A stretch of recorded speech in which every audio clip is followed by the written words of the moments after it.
report your name Jeffrey Gamble. and what do you do for a living? Currently, I'm a sergeant at the Reynoldsburg Police Department in Ohio. How long have you been a police officer? Full-time since October of 1997. And back in April of 2021, were you a police officer with the Reynoldsburg Police Department? Yes, sir. What were your duties on that day? At that time, I was assigned to narcotics. I was a Reynoldsburg police officer, but assigned to the Sheriff's Office Drug Task Force. And on April 14th of 21, were you contacted by FBI agent Tom Gill requesting information on a Clayton Foreman? Yes, sir. Okay, and was Mr. Foreman at that time a person of interest in a homicide? Yes, sir. All right. And did they request that you locate the best known whereabouts of where Mr. Foreman was residing? Yes, sir. And did your department have some of that information? Yes, sir. And I checked our data system, and we found an address for him in our city. Okay. And was that at 1572 Southwood Avenue, Reynoldsburg, Ohio? Yes, sir. And was that also, was it a Teresa, if you can recall, a Teresa Brewer also residing there? I don't recall that for sure, but I remember we were looking at him. All right. And what specifically did Agent Gill wish you to do? He wished me to do a trash pull. Okay. And for purposes of here, what is a trash pull? So trash pull is a tool that we use as detectives to gain evidence. It's used a lot in narcotics cases, but it can be used in other cases to gather evidence and information on who's staying at the house. Okay. You've done that many times? Yes, sir. And you've had that entered into court many times? Yes, sir. All right. And in fact, on this particular time, did you tell Agent Gill you were supposed to do that for some other cases as well? Yes, sir. All right. And so on April 15th, did you in fact go to 1572 Southwood Avenue in Reynoldsburg, Ohio, and go to that particular scene? Yes, yes, sir. And what did you do when you got there? There was a trash can at the street by the curb. Okay. And were there other trash cans along the street? Yes, sir. So back then, that was our city pickup day for trash. Okay. And so the trash can that was located at 1572 Southwood Avenue, Reynoldsburg, what did it look like? I don't recall because it's been almost 3 years. I think it was one of the larger trash cans. About how many gallons? I think it was one of the 60-gallon ones, but I'm not positive on the size of the trash can. Was it consistent with the other trash cans that were along the street? Yeah. So in our neighborhood, you have either large ones or just regular trash cans that you can put out. And it was at the curb next to the street. Yes, sir. Is that typically where one in that neighborhood puts their trash when they're ready for trash to be picked up? Yes, sir. And so from your perspective, that trash was abandoned by the homeowners and left in their trash can? Correct. All right. And was there anything which would entitle those persons in that home to think that the items in that trash can had any privacy interest at all? No, sir. It's considered abandoned property at that point. Okay. And did you go to that trash can and take any items out of it? Yes, sir. I took 2 trash bags out. And what did you do with those 2 trash bags? At the time, my undercover car was a black Nissan, and I put the trash bags in the back seat of the Nissan. Okay. Did anybody confront you or say anything to you while you're doing it? No, sir. All right. What did you do with those 2 trash bags? Immediately when I left there, I went to our police station to have them entered into our property room. Okay. And before putting them in the property room, did you put them in another trash bag? Yes, sir. So we have a larger trash bag. So I put those 2 trash bags into a larger one and then put evidence tape around the trash bag. And then did you put that in the property locker? So we have at our station it's basically like a garage called a sally port, where we secure larger items like a car and also where we put our trash. So it was secured in that sally port. Okay. And was that for the purpose to put it there is for Agent Gill with the FBI to come pick it up at a later date? Yes, sir. And did he in fact do that on April 16th? Yes, sir. Okay. Did you have any other involvement in this case? No, sir. Pass the witness, Your Honor.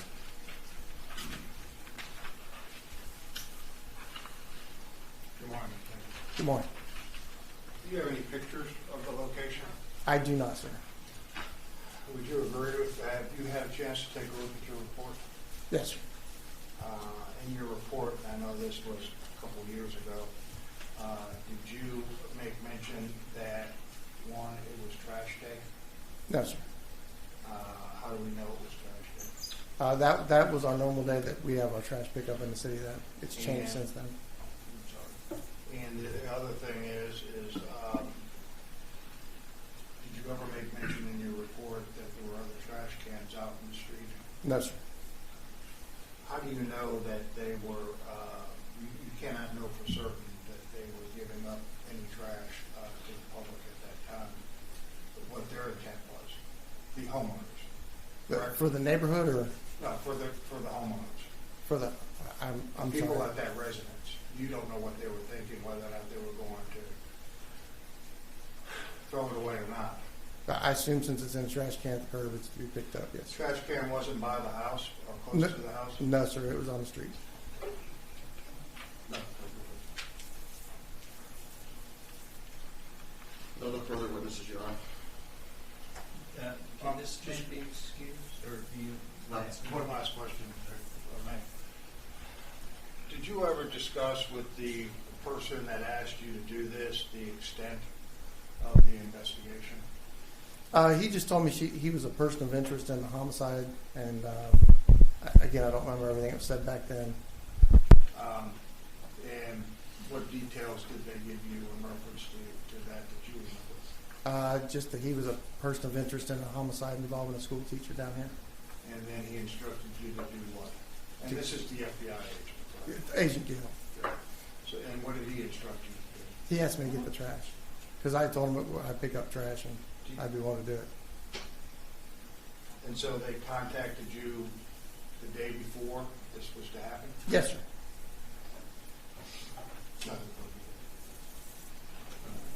Nothing for this, nothing further for the purposes of this hearing, Your Honor. We covered the issue on the rest. Just a clarification, if you'd be so kind, sir. Where you obtained these items was the trash, was it in a canister? Yes, sir. Okay. And was the canister placed at a location along the street where all other canisters for trash pickup are placed? Yes, sir. You don't have like a walkway? Is there like I a don't. concrete walkway There's a that curb. separates the curb from? There's a curb, but I don't remember. I don't believe there's a sidewalk there. Okay. But it was up against the curb, you said, along the street? Yes, sir. And I guess you're familiar when they pick up the trash. If it's not there, then the trash will not get picked up, I can presume. If Correct. It's not placed in that location. Correct. That's an ordinance or something, I guess, or some rule. Correct. Of picking up the trash. Anything else to add? Nothing from the state, Your Honor. You are excused. Does he need to stay here? Yes, Your Honor. He's going to be our first witness after this. We didn't want to do this before we got here. Okay. If you'd be so kind to exit, sir, Okay. and stay close by. It does.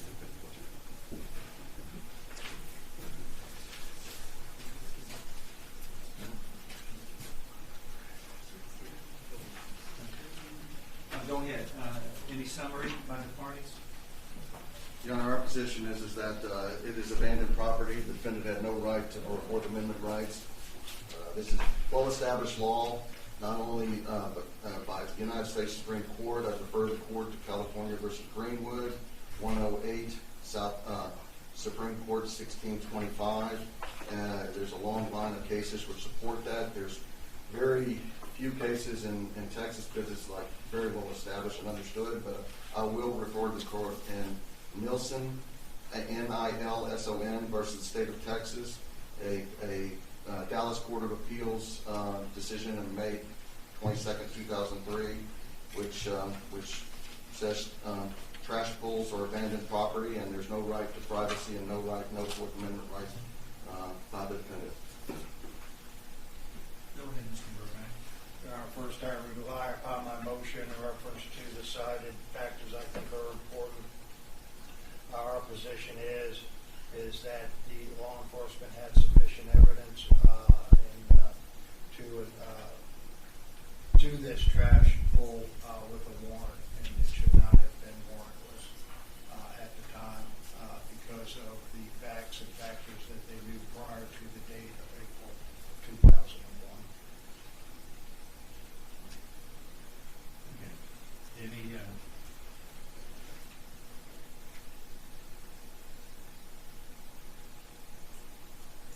anything else, Dan? No, Your Honor. All right. The court is going to deny the defendant's motion to suppress. And it is true that the leading case that we refer to from the Supreme Court is indeed California versus Greenwood, which was rendered in 1988, which essentially states that defendants do not have anyone else as well, do not have reasonable expectations of privacy protected by the Fourth Amendment when trash, which they place outside their home for collection by the trash collector. And that is that's just the general rule now that has been ordered since 1988 by the Supreme Court and the Court of Criminal Appeals as well. And Flores versus State has touched upon that in Texas in 2010. Essentially, they look at it as akin to abandoned property, and when you abandon property, it's free for anyone. And also, it's common knowledge that trash left on the side of a public street is readily accessible to animals, children, scavengers, snoops, and other members of the public, according to the Supreme Court. In this case, the facts are conclusive that the trash was items in the garbage left on garbage pickup day at a location next to the street where all others place their trash for pickup, where the authorities have stated this is where or directed this is where the trash left there will be picked up. Then the expectation of privacy is lost. That's protected by the Fourth Amendment to those items, and searches and seizures of garbage left at the curb in these particular circumstances are subject to being taken and are not protected by the Fourth Amendment rights that the defendant is asserting. Thus, the motion to suppress is denied. All right, ready to proceed? Yes, Your Honor. Anything else before we bring the jury in? None from the state. Not from the bench. Please bring the jury in. Thank you.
sir.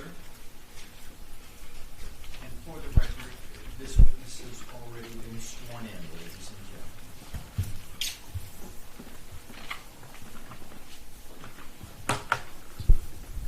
gentlemen. Go ahead. Could you tell the jury your name? Jeffrey Gamble. And what do you do for a living? Currently, I'm a police sergeant at the City of Reynoldsburg, Ohio Police Department. That's Reynoldsburg, Ohio? Yes, sir. All right, you flew down here yesterday to come testify in this case. Is that Yes, correct? yes, sir. All right, was that, Just turn your microphone. It's a directional mic. Thank you. Yes, sir. Go ahead. and that was your first plane trip ever? Yes. A little harrowing for you, was it? Yeah, I wanted to bring my teddy bear, but I didn't. I'm just kidding. Just kidding. But anyway, so how long have you been a police officer? Full time since 1997. And back in April of 2021, were you so employed? Yes, sir. What were your job duties back then? At that point, I was a narcotics detective, and I was assigned to the Sheriff's Office Drug Task Force. And what do narcotics detectives do? What are their job duties, just in case something... So at the Sheriff's Office, we were actually working undercover narcotics, and we'd work complaints and go out to the drug dealers, basically. Okay, all right. In fact, you actually worked in undercover capacities at times, is that correct? Yes, sir. All right, you had longer hair back then, didn't you? Yes, sir. I had a ponytail. Okay, all right. And so, as part of some of your duties is sometimes are y'all called or do what's called trash pulls. Yes, sir. And what is a trash pull?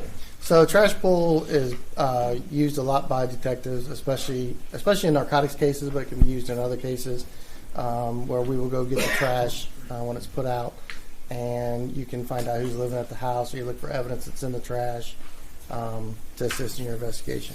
Okay, and part of that reason is that's abandoned property by whoever, house you're looking at, is that correct? That is correct. You don't need a search warrant to go get trash. That is correct. They put it out for the world to get or for the trash collectors to pick up, and you go pick up that trash and go through it and see if there's any evidentiary value to it. Yes, sir. Okay. And sometimes it pays off and a lot of times it doesn't. Correct. Okay. Back in April 14th of 2021, were you contacted by an FBI agent by the name of Tom Gill? Yes, sir. And what was Agent Gill asking you or inquiring with you about? Mr. Gill contacted me and informed me that they were doing an investigation, and a person of interest, who's defendant, wanted to see if he lived in our city. So I checked our computer system and found that we did have an address for him in our city. Okay, all right. So a person of interest in a homicide was a person by the name of Clayton Foreman. That is correct. Okay. You've never met Clayton Foreman. You don't know what he looks like other than anything you have in your records. Is that correct? Correct. Okay. And so Agent Gill asked if you had a location where you believe that he was residing at. Yes, sir. And you did have information which indicated he was at a particular residence. Correct. And was that residence 1572 Southwood Avenue, Reynoldsburg, Ohio, 43068? That is correct. Okay. And did you inform Agent Gill of that? Yes, sir. All right. And did Agent Gill have any other requests of you? We were talking, and we talked about trash, and I said I could go get the trash for him the next day. Okay. Did Agent Gill request that you do a trash pull for trash that purportedly was from a Clayton Foreman? Yes, sir. Okay. And did you in fact go do that? Yes, sir. All right. When did you do that? It was the next day, the 15th, All right. April 15th. So on April 15th, you went to the location located at 1572 Southwood Avenue, Reynoldsburg, Ohio. Correct. Okay. And was that a normal residential street? Yes, sir. Was that trash day? Yes, sir. Okay. Was there a number of trash cans lined up from all the houses along that street? Yes, sir. Was there one in front of the residence at 1572 Southwood Avenue? Yes, sir. Okay. And do you recall what kind of trash can it was? I don't remember the trash can itself, but I want to say it was a 60-gallon trash can, but I could be wrong on that. I just remember it was a trash can. To the best of your recollection, was it consistent with what the other neighbors had for their trash cans? Yes, you can have different trash cans out, so some were bigger, some were smaller, but yes. Okay. And from your perspective, where was that trash can located? It was actually at the curb on the street. So from your perspective, that was trash that residence, whoever lived at that house, had placed that trash out for trash pickup. Correct. It had been abandoned by the residents of that particular home at 1572 Southwood Avenue. Correct. All right. And did you go to that trash can and open it? Yes, sir. And did you acquire any objects from that trash can? I took 2 trash bags from that trash can. Okay. And what did you do with those 2 trash bags? I put them in the back seat of my undercover. I had a Nissan Altima. That was my vehicle at the time. So I put that in the back seat. Okay. And what did you do with them then? Immediately went from there and transported to our police station, to our property room. Okay. And did you do anything with those 2 different trash bags? Yeah, we have a large trash bag, so I put those 2 trash bags into a larger one, and then I sealed that trash bag with evidence tape. Okay. And what did you do with that bag? That was entered into our property room. Okay. Is that a secure facility? Yes, sir. All right. And was the purpose of you entering it into that particular property container, was that for Agent Gill to come pick up at a later time? Yes, sir. And did you do anything or open or check any of the garbage that you had acquired? No, sir. Okay. You just, as per instructions, you took the garbage, put it in a sealed container, and took it to your property room. Yes, sir. Did you log it in under a specific identifiable case number so that Agent Gill could acquire that specific? Yes, I did. Okay. And to your knowledge, did Agent Gill come and take that evidence the very next day on April 16th? Yes, I believe he did go out there the 16th. Yes. Did you have any other involvement in this case? No, sir.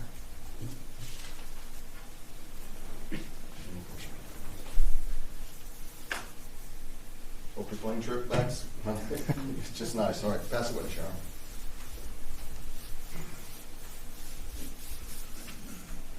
Again, good morning, Detective. Good morning, sir.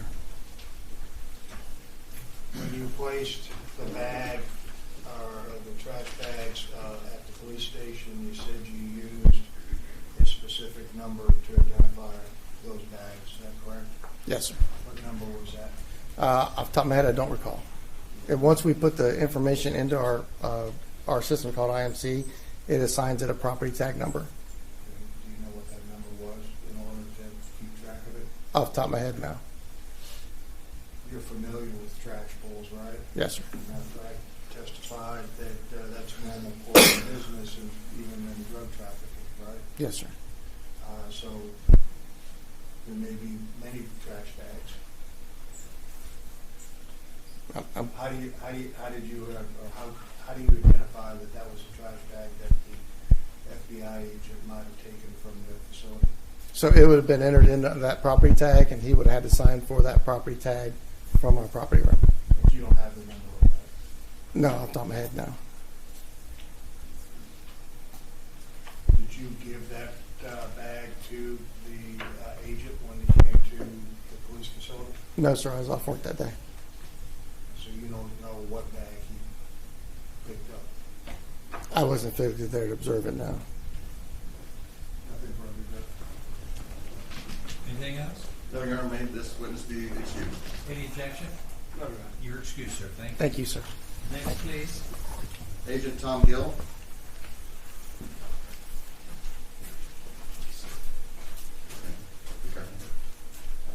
Nice to meet you.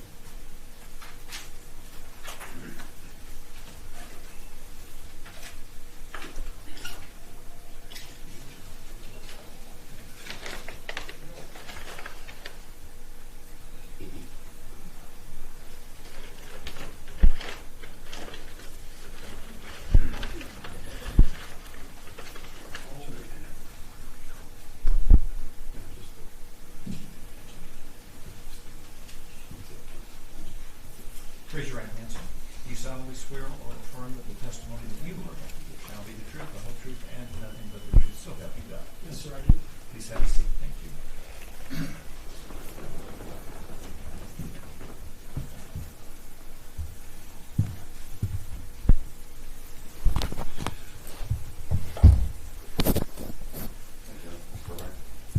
Could you tell the jury your name?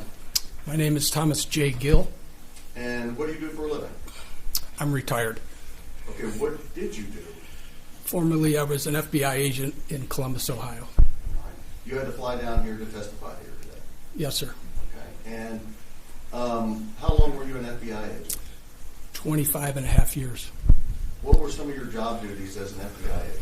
I was assigned as the coordinator of a violent crime task force that comprised federal and local agencies that work collaboratively together to target major criminal enterprises. And when did you retire? I retired in April of 2022. And back in April of 21, were you or your department contacted by the Beaumont Police Department and the Texas Rangers regarding a homicide investigation of a Catherine Edwards? Yes, I was. Okay. And in what capacity were they contacting you regarding? So it was an internal communication through the FBI from one FBI office to the other requesting assistance. Okay. And what kind of assistance were they seeking? They were investigating a cold case homicide. They thought that they had identified a suspect, and they believed that the suspect resided in our area of responsibility. Okay. That would be in Ohio. Yes. And was that suspect by the name of Clayton Foreman? Yes, sir. All right. And were they asking anything more specific from you or from any law enforcement in that area? Yes, they requested that we attempt to collect a DNA sample covertly. Okay. And do we know why they were trying to be covert about it? They were attempting to match the DNA sample that I was attempting to collect to the known sample that came from the crime scene. Okay. All right. And what steps did you take to acquire that, at least the location of Clayton Foreman? When I received the internal communication, I verified that the address was a good location. I took a drive out to the address and verified that there were vehicles registered to that address in the driveway. Okay. Would that have been at 1572 1572 Southwood Avenue in Reynoldsburg, Iowa? Yes, sir. All right. And did you confirm that or acquire that through the Reynoldsburg Police Department? Yes, next I made a phone call to the Reynoldsburg Police Department and asked if they had any calls for service to that address, and if they did, if they provide that information to me, who the residents of that address were. Okay. And so you acquired information that Clayton Foreman was living there with someone, with a woman at that particular address? Yes. Okay. Do you know what the woman's name was? I do not recall. Okay. All right. Would it have been Teresa Brewer? Yes. Okay. All right. Then what steps did you take to acquire that DNA in a covert way?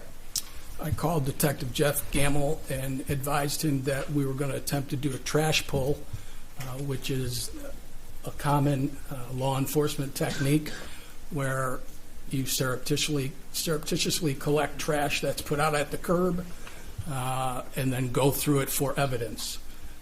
Detective Gamble advised that he was going to be out that night, April 15th of 21, doing another trash pull, and that he would get the trash for us from this residence as well.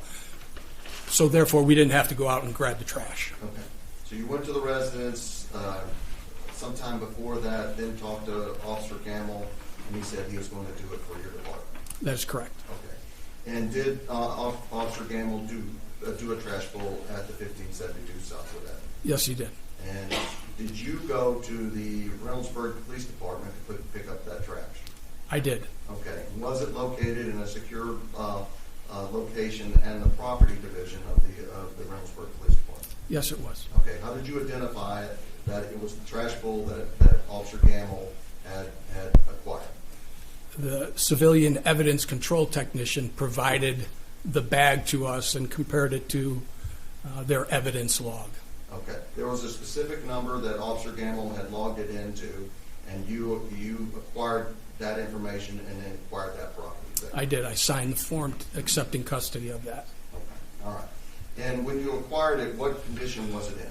I believe it was one trash bag that contained two separate trash bags. All right. And what did you do with that evidence at that particular time? Myself and Special Agent Tisha Hartso started by photographing the bags, and then as fun as it sounds, we opened up each bag and went through each item of trash, hoping to find something that we thought would contain DNA. Okay, so you went to a particular room. Where was that located? It was in the Sally Port at the police department. Okay, of Reynoldsburg Police Department? Yes. Okay. Was it, were y'all two the only two in that room? Initially, the evidence control tech was there, but she left the room as we were going through the trash. Okay, and you said, was there a table there? Yes, Did you put anything on top of the table? yes. There was a roll of brown, kind of like grocery bag paper that's common in evidence control rooms, and we spread that out on a counter and then just opened up the bags and went through each item. All right.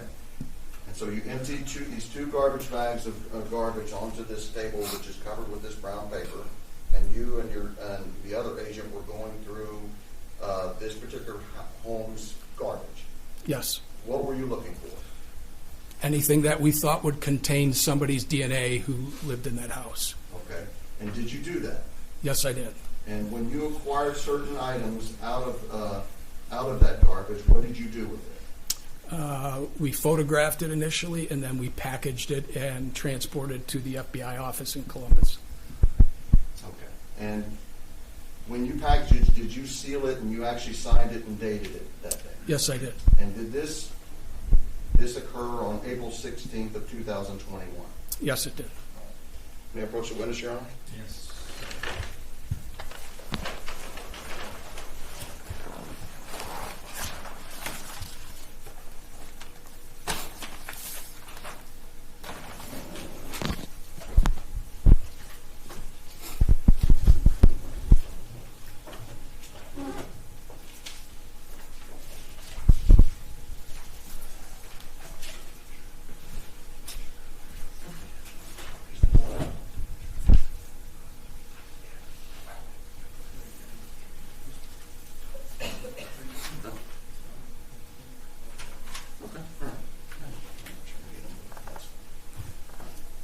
Did you prepare a list and a report of the items that you acquired from that cash pool? Yes, I did. Okay. And did you also prepare, or as is your common custom, is the FBI creates a chain of custody form for all evidence that y'all acquire? Yes, it does. And was one prepared for that in this case? Yes. And we'll show you what's been marked as States 114 and ask if you recognize that document. Yes, I do. And what is that? It's the copy of a 1B document. That's an internal document for the FBI as it relates to evidence. And it does it list the items that you pulled from that trash pull and then send on to the next link in the chain. Yes, it does. Okay. I'm going to hand you what's been marked as States 115 and ask you if you recognize that document. Yes, I do. And what is that? This is a evidence chain of custody form. For this particular sets of evidence, is that correct? Yes. Did you help prepare that? Yes, I did. Okay. And your signature's on there somewhere too, is that correct? It is. Okay. All right. At this time, Your Honor, I'm going to tender States 114 and 115. Again, Your Honor, I reurge my motion, reference to States 114 and 115.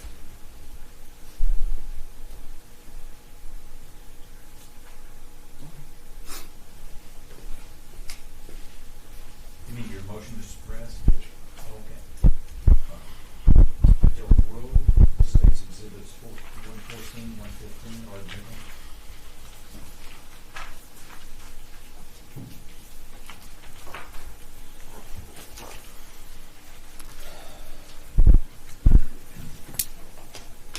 The first object that you have in your report you acquired from that trash pull was what you referred to or described as hair. You recall doing that? Yes. Okay. I'm going to hand you what's been marked as States 113A and ask if you recognize this package. Yes, I do. This is the envelope that I put the evidence in and signed or initial and dated. Okay, and that's your initials and that's your date. You wrote that. I did. And you sealed it. Is that correct? I did. All right. States 113B you had indicated that you acquired a plastic fork. Do you recall that? Yes, I'm going to hand you what's been marked as States 113B. You recognize that package? yes, It what purports to contain a fork from our trash pull, and it has what appears to be your signature and the date of 4/16/21 on the back. Is that my initials in the date, yes, sir. okay? You said in your report that you acquired 5 empty medicine bottles, and I'm going to hand you what's marked as 113C and see if you recognize that. Yes, I do. And is that your signature and the date at the top of the envelope? Yes, my initials and the date. Do you recall anything specific? Do you recall anything specific about the medicine bottles? I believe the name on the medicine bottles were Mr. Foreman's. All right. Give me scissors.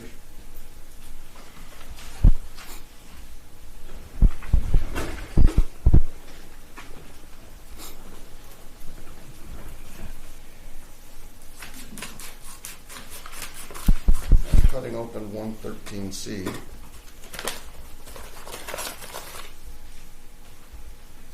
Inside,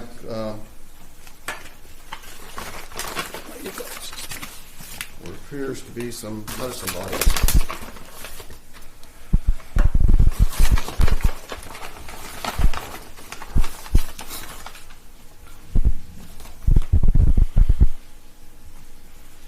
One, two, three, four, 5 medicine bottles.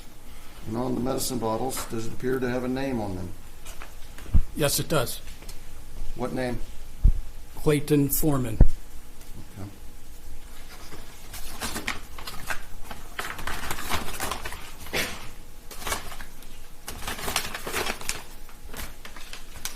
You indicated that you acquired a plastic spoon. I'm going to hand you what's been marked as States 113D, which purports to contain a spoon. Is that your signature or your initials and your and date that you put on there on April 16th? Yes, it is. Hold on that last one. Is that 113 B as in boy or D as in David? D. I'll try to be more pronounced correctly. D. You had indicated you had acquired another plastic spoon, so I'm going to hand you what's been marked as States 113E, which purports to contain a spoon. Is that your initials and date that you sealed it on April 16th of 2020? Yes, You indicated that you acquired dental floss, which 113F purports to contain dental floss, and on the back of 113F, is that your initials and the date that you sealed it? yes, Then you acquired 2 more plastic spoons together, and 113G purports to contain spoons, and is that your initials and the date that you sealed it on the back of 113G? yes, And lastly, 113H purports to contain mail, and is that your initials and the date that you acquired it, 4/16, is it 20? It says 20. 21. That does say 20. That's Okay, it. but it is 21 when you put that. Yes, sir. All right.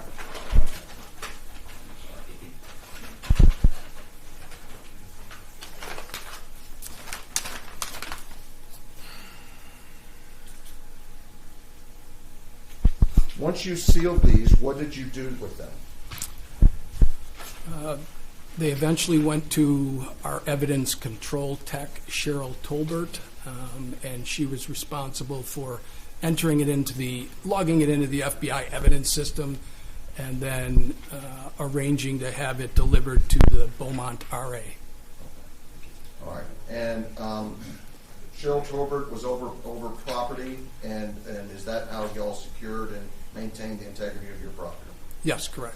Very similar to the Reynoldsburg property room. That was that division of your department. Yes, Okay. And then according to the form and according to how they do it, after she acquired it at a later date on April 2021, she FedExed all this information to the Beaumont Police Department, Aaron Llewellyn. I believe it went to the FBI, but care of a Beaumont police detective who was assigned to the FBI, Okay, all right, Aaron Llewellyn. all right, okay, yes. So but it went to Aaron Llewellyn, who was working in conjunction with the FBI. Yes, sir. All right. At this time, Your Honor, tender states 113A, B, C, D, E, F, G, and H. Moving it to Into evidence. evidence. Yes, sir. Again, I'll have to judge, subject to my prior motion. All right. Objections over here. 113A, B, C, D, E, F, G, and H are admitted.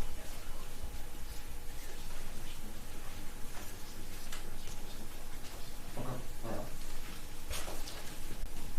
What's the photograph, Your Honor? Brad?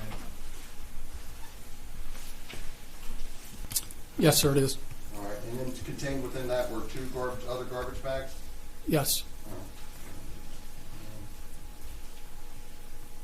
States 142, is that the two garbage bags that were contained within the larger garbage bag? Yes.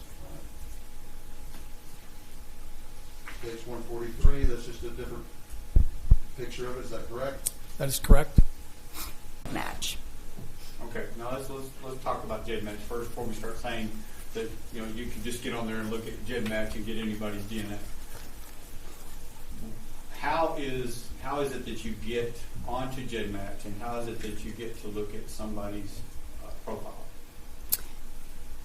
You have to register to be on GEDmatch, and anybody can register to be on GEDmatch. In fact, I encourage everybody to do it to help us solve crimes. But for the suspects, you have to pay, and it's a research inquiry that they put on there, and only the person that uploads it can see the results. Okay, so if you get on GEDmatch and you say, I have this certain person I've loaded onto GEDmatch, okay, can anybody else see what you loaded onto GEDmatch? No. Okay. So if you want to put somebody else to compare to that on GEDmatch, how would you get that person's to look at theirs to compare? I would ask them to send me their DNA file. So it's a downloadable file that you can get from any DNA company. Family Tree DNA, 23andMe, Ancestry. You can download that file, then that file can be uploaded to GEDmatch. It is, the program and software was made so that not everybody had to, you didn't have to test at every single company to find your matches and get results. You could, from all the companies, could go to GEDmatch and upload. So it's a tool. It's not a 23andMe. Correct. It's a tool for people who go to 23andMe or Ancestry.com or whoever and get their DNA tested. They can go on and search for other people who have allowed their DNA to be viewed to see who family members Yes. are. Okay. So whenever you enter something in and you start comparing, you're not comparing identical to identical, are you? It's not like I can say, okay, I can take my DNA and match it and say this is exactly my brother, right? You can only get certain markers that say. So you would get a centimorgan match. Okay, we're going to talk about those. Okay. So centimorgans. What are centimorgans? It's a unit of measurement, like an inch, a cup, a foot. It's matching DNA. It's called a centimorgan. Okay. And centimorgans are important because of what? You measure the proximity of matching DNA. My mother and I have 3,400. My sister and I have 1,700. So when you get the number, you know how closely related you are to someone. So the more centimorgans that you have in common with someone else, the closer relation you are to them. Correct. And so by looking at the markers on how many centimorgans a person is in relation to another person's DNA, if they compare, you can kind of get an idea of whether they belong to a family, right? Yes. And how closely related they are to the other individual that you entered in from that family. Correct. And you can kind of follow a family tree that way. Yes. All right. Now, do you just use that as the tool to try to find people and their family members and their trees? We use so many tools. Okay. So it's not just the DNA you're relying on, is that correct? Correct. You're also relying on what the public records you talked about, is that Correct. So what other things are you relying on besides just the public records that you can go research at the courthouse and the DNA? The internet is a huge source of information. Somebody would have a match. I need to find out more about this person. So I would research that person and find out who their great-great-grandparents were. And by doing that, I looked through a whole lot of census. Okay, so you go to the census that are on. Go to the census. I looked at birth certificates, death certificates. Census were just amazing. That's really how you build and find out who the siblings are. But you only have every 10 years worth of information. A lot can happen in 10 years. So would you also, once you would find people, would you talk to them about their family tree that they know about? I did. And would you also ask them, hey, would you mind us uploading, or have you been tested in 23andMe or somewhere else? I certainly did. Or if you haven't, would you mind being tested? Correct. So would you take those that have been tested or those that were willing to be tested and have those uploaded to JetMatch? Correct. And then compare them? Correct. And did you, in this case, did you do all that and follow all these trees and the DNA, the census, talk to people, look at their family trees? Did you gather all that information? Yes, I did. Now, in part of that, did you come across someone who was doing this pretty much as a professional? Correct, I did. Who was that? Her name's Shira LaPointe. Okay. And how did you come across Shira LaPointe? As I'm researching the trees of the matches of our target, I kept seeing the same lady's name that she was building these same trees with who I'm looking into. So I was curious, who is this Shira LaPointe and why is her name on all of these trees that I'm researching? So being a detective, I stalk her. I investigate her and look in to see who she is. And I find out she's a genealogist. She's got no criminal record. And so I reach out to her to ask her, just for further confirmation, who are you and why are you building all these trees? I'm a genealogist, and I tell her who I am. And she said, if you're working a... Objection here, sir. Just y'all began working together. Correct, we did. Okay. Now, was it kind of important to have her along as part of this process? Absolutely. Why was she invaluable in looking at this particular tree? So once I started realizing and putting the trees together and looking at centimorgans, I was learning that it's a term called endogamy, and it's when distant cousins marry each other, and you will pass down DNA, and then maybe it was your grandparents' second cousins, and then you marry a second cousin. You may have never even met them or know you're related to them. It increases your centimorgans because that DNA doesn't just go away. It gets passed down and passed down.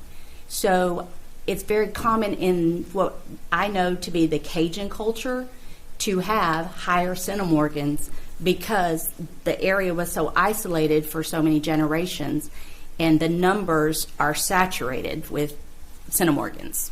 So everybody's pretty much closely related or related to each other through cousins and second cousins. And most, not all, are related to each other in numerous ways. Matter of fact, we'll talk later, y'all discovered through your research that Shira LaPointe was actually related to this family tree. Is that correct? Correct. And she found, we'll deal with that with her. So as you start looking through and matching this is not to say who did this, right? Correct. No. This is a tool to use to kind of point the investigation in a direction, right? To produce a lead, yes, sir. And once you get that lead, y'all still have to do the detective work. Absolutely. Okay. And so in this case, how many people did y'all build the tree? About how many people were in the tree? We had over 7,400. And some of these went back into the 1800s, didn't they? Yes, sir. I mean, y'all had to start with somebody close what do you call that person that you find that's closely related now? It's The most common recent ancestor? most common recent ancestor. That's the person you can find that's common to Correct. all these centimorgans and things that's recent, and then you start building the tree out from there. Is that correct? Kind of. Kind of. Okay. So it's like you triangulate. Right.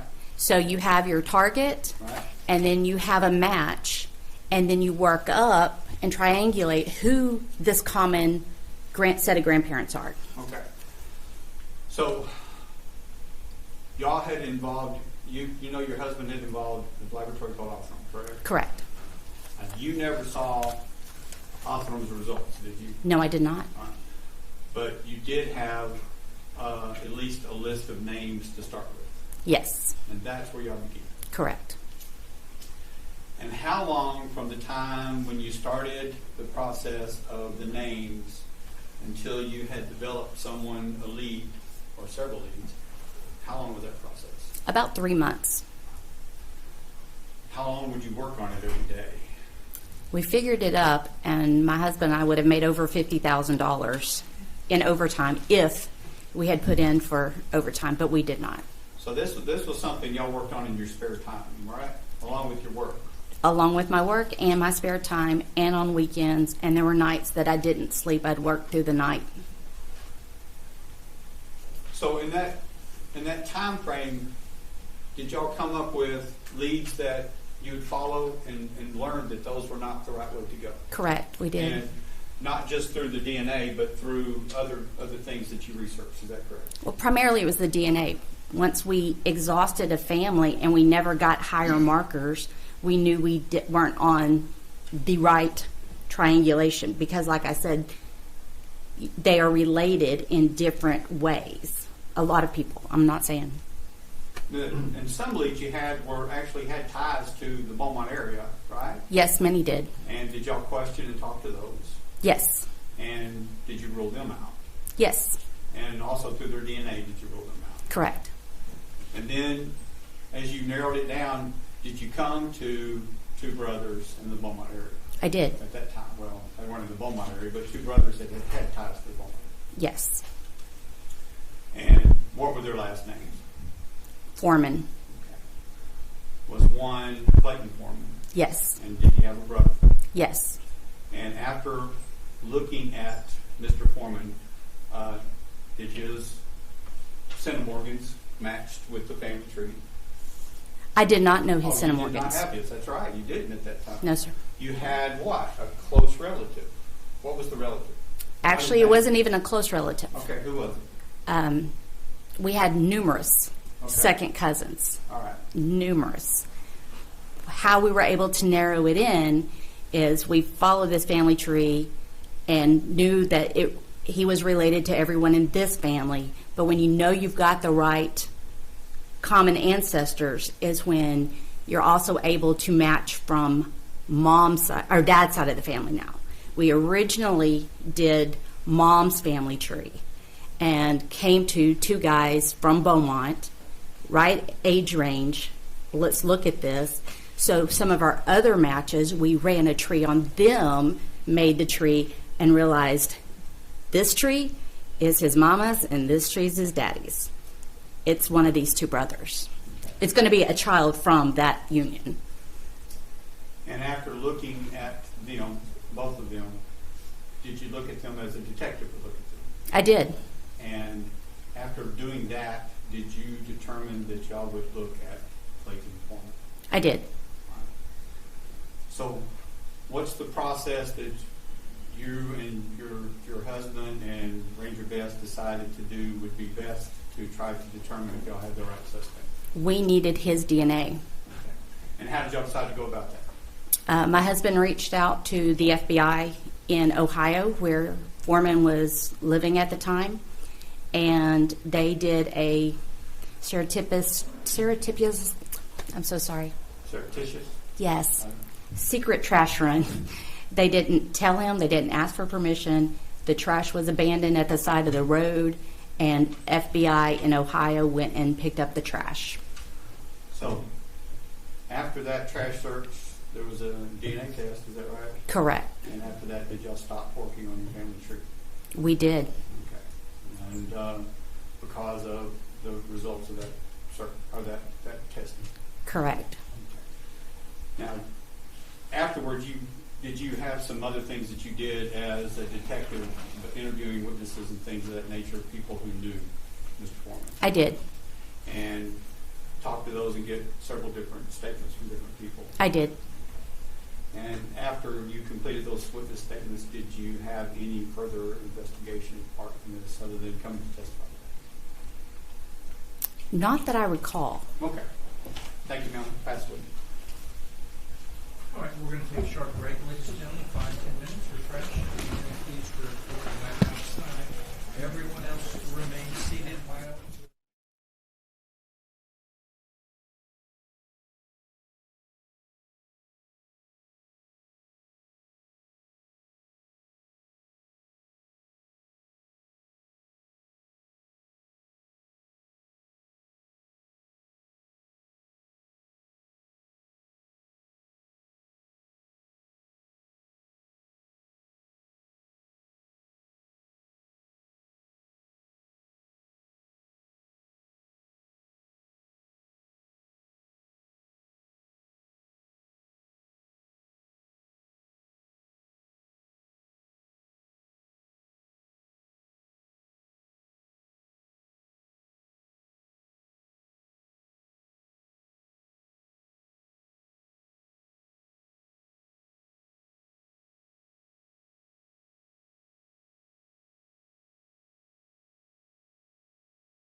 Okay, that's all I know.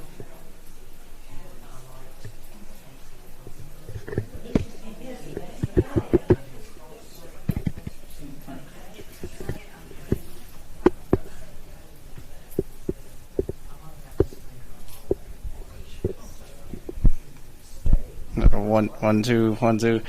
When I tap the cord, I can see it shooting up.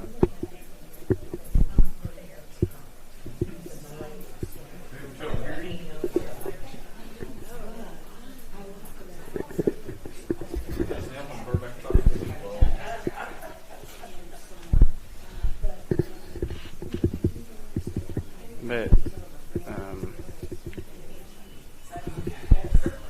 yep.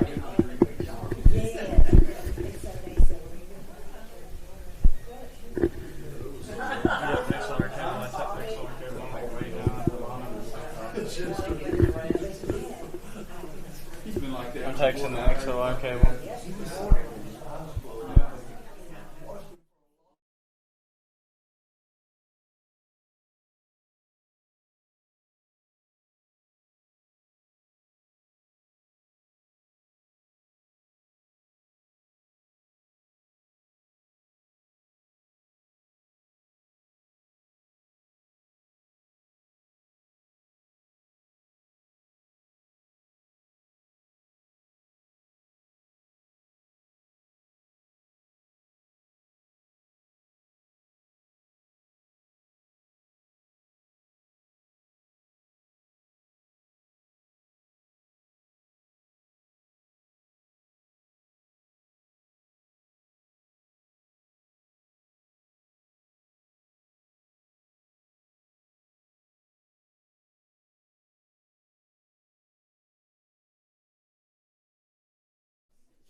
So after all of what you said,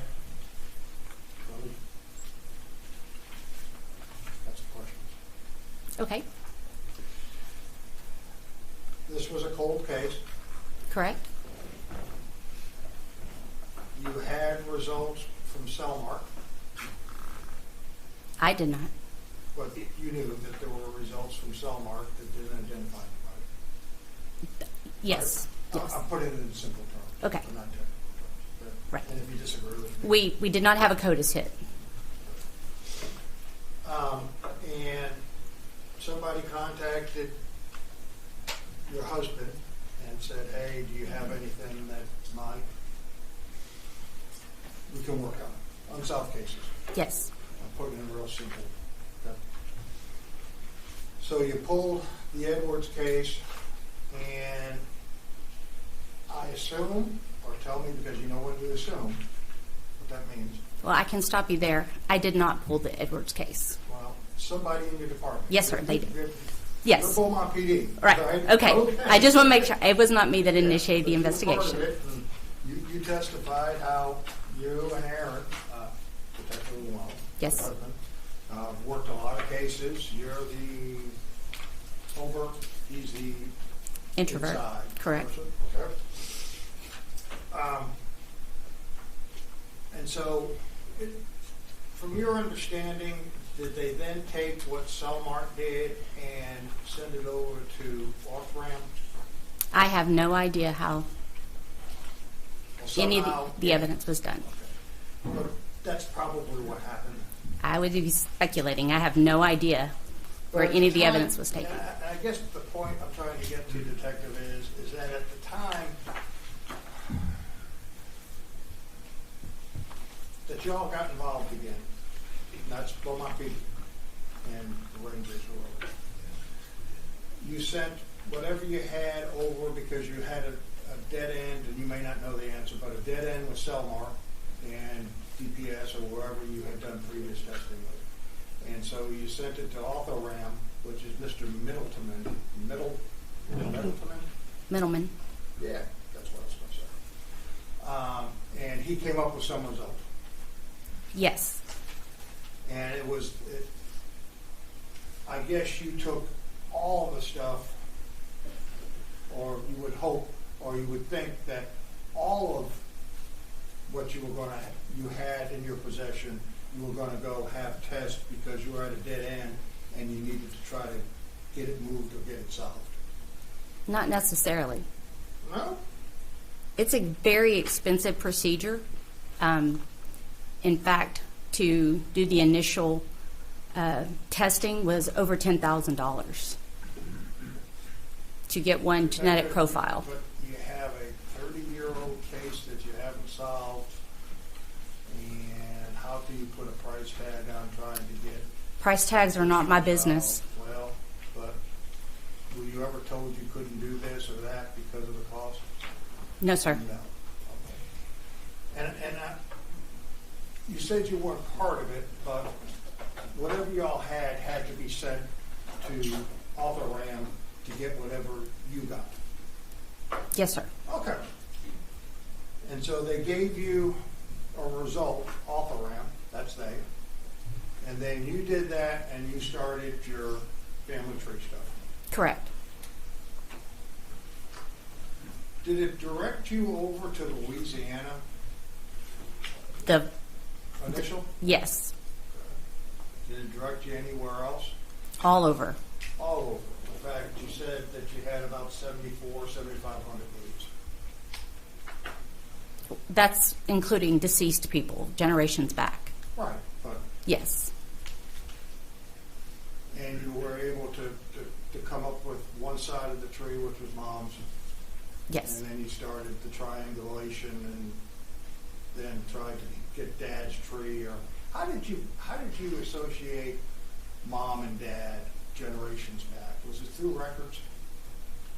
yes, Because most people up until recently, when I say recently, when you go through the whole span of life, living beings, this is really new, and a lot of people never had their DNA done. correct. And especially people that are old. I mean, that have just been deceased. My grandparents, your grandparents, no DNA, probably not even my mom and dad. So did you do it by records?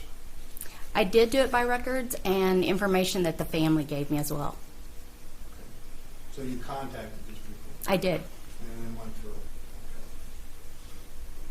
Okay. But you used all the resources and you finally came down to two individuals who were the foremans, right?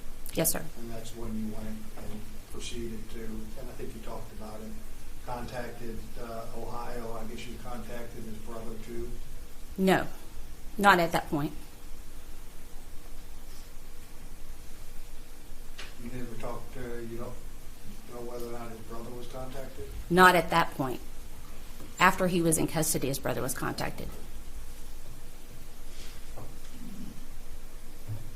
And you came up with a name? A person of interest, right? Did you come up with any other person of interest? The two Foreman brothers. That was it. That was it. And that was based on what Arthur Ham did. Correct. Subject to recall, Your Honor, I pass it. And nothing further to dismiss, Judge. Ms. Lee, be excused. You are excused. Thank you. Next, please. Call Cheryl LaPointe.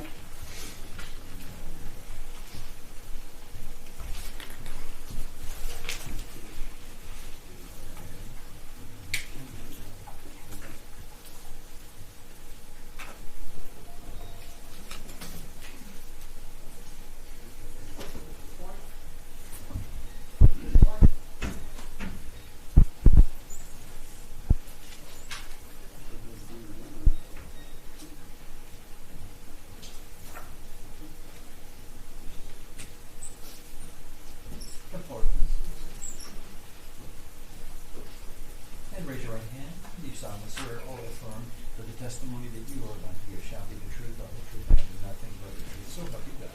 Yes, sir. And please have a seat. Thank you.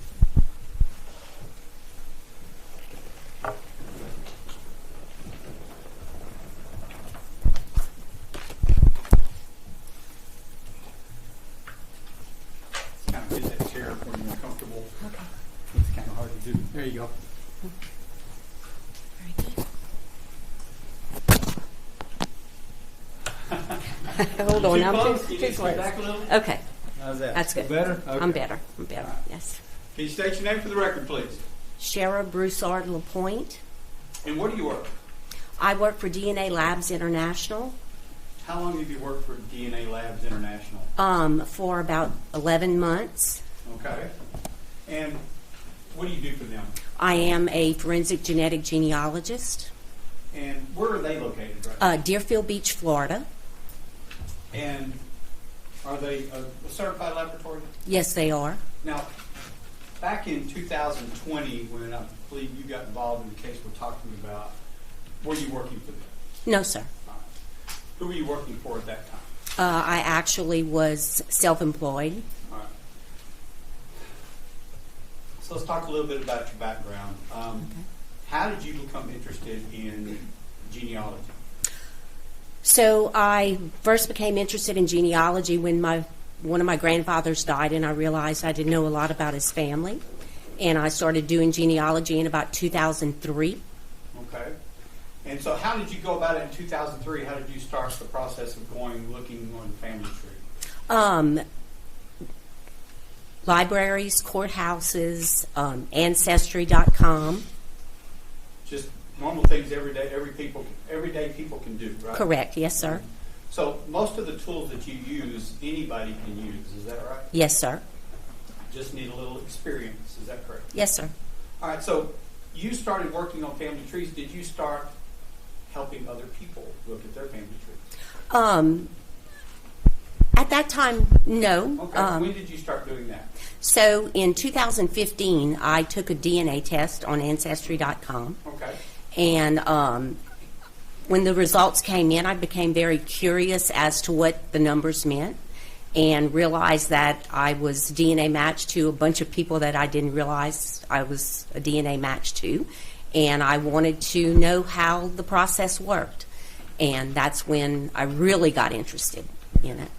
What state were you living in at that time? Louisiana, Is that where your ancestors are from? absolutely. Okay. And what is unique? Let's get this part. What is unique about searching a family tree in Louisiana?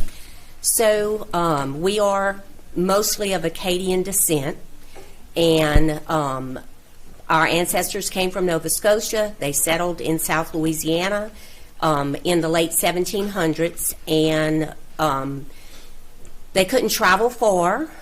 They were mostly Catholics, and so they lived close together. They married within that population, and what has happened is through the years, we share many ancestors because we all come from the same pool of people.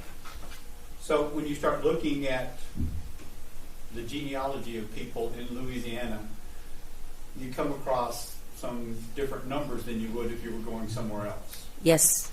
So let's talk about this case. You were at, well, let's do something else. Okay. Are you a member of any associations involving genealogy? Yes, sir. What do you members of? So I'm a member of the American Association of Professional Genealogists. I'm a member of the National Genealogical Society. I'm a member of a lot of local societies. Central Louisiana, Lafayette Genealogical Society. Now, I know that the American Society of Professional Genealogists. Yes. That one, does it have, and I think the others do, but I know Yes. that one has, does it have ethics, an ethics guide, or actually an ethics program?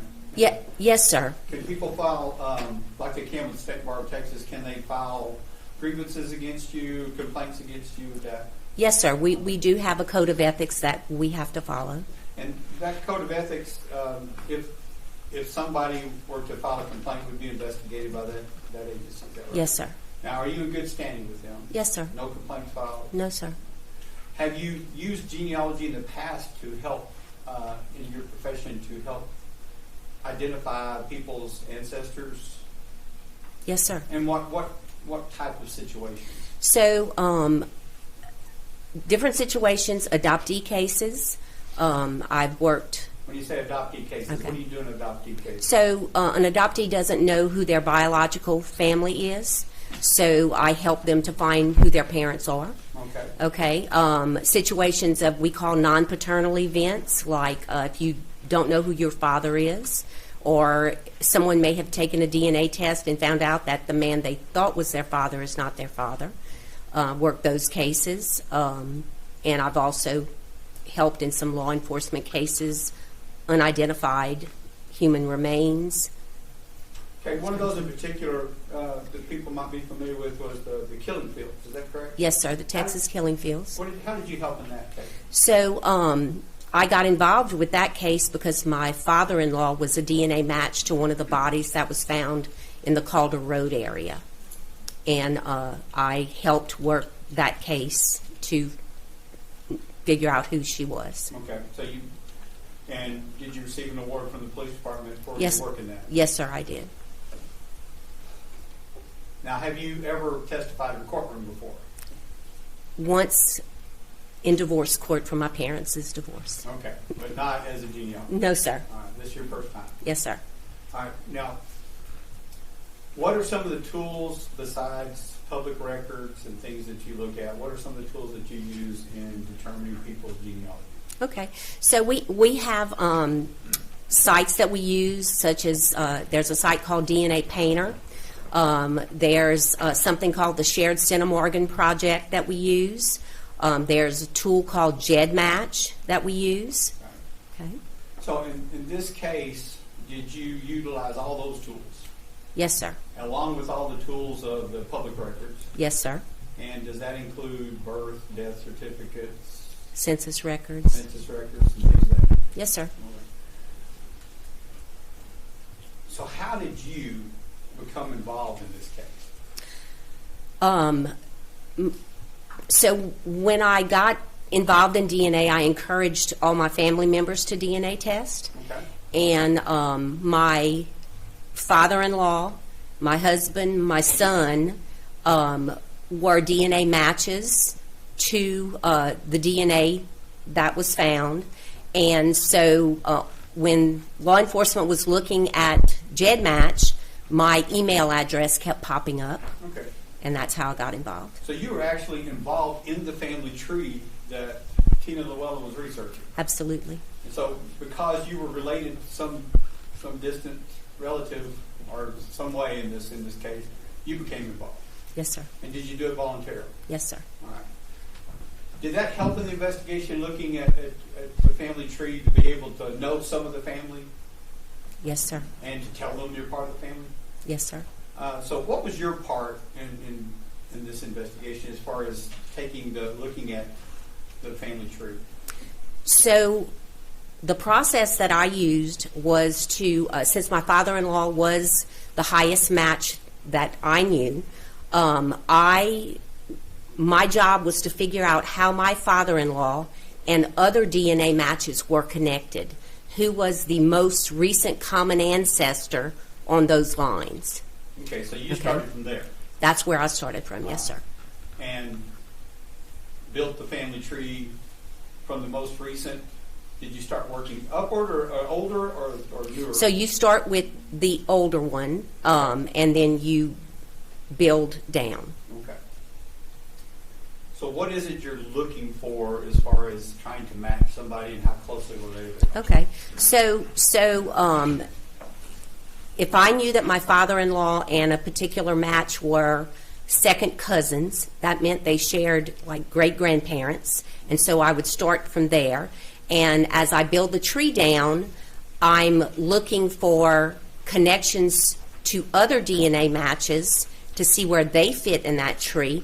And I also am looking for information to give law enforcement leads, like maybe an area that a person lived in. If a crime happened in a certain area, you look at that information. If you know if they were male or female, you look at that information when you build a tree, age, things like that. Okay. Now, sometimes when you start following a tree and you get to the end of that tree, do you discover that you've been tracing the wrong tree for? Yes, sir. And do you have to back up and start from another end? Yes, sir. And sometimes, and even in this case, do you find out that sometimes there are, like a husband that had an affair on a wife and had an illegitimate child that has received a different name? Yes, sir. And was that in this case? Yes, sir. So it's one trail you had to follow, is that right? That is correct. And do you find that out through talking to relatives and things of that nature? That is correct. So when you got to looking at starting off, do you remember how many people y'all had in your tree to start with? If I remember right, when I gave the lead to Detective Lou Allen, my tree had 7,409 people in it, I believe. Okay. So y'all had traced all these people that were in that tree, is that right? That is correct. And that when you did, you narrowed it down to basically one individual or two individuals. 2 individuals. Now, your job is not to say, okay, now we got this, let's match these two together, right? No, sir. All you're doing is pointing them in a direction.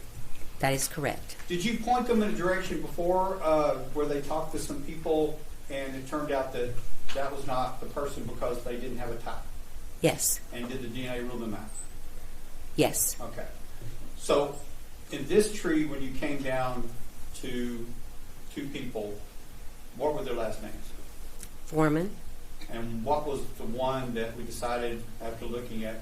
Did you decide which one that you would go and test or get the trash or do anything? No, sir. All right.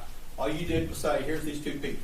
That is correct. And you waited to see how that turned out. That is correct. Now, after they did the search and the testing and everything, did you do any further work on that tree? After they did the testing, no. Talking about after they got the DNA results, you did no further testing, did you? No, sir. Didn't need to, did you? No, sir. Okay. I'll pass witness.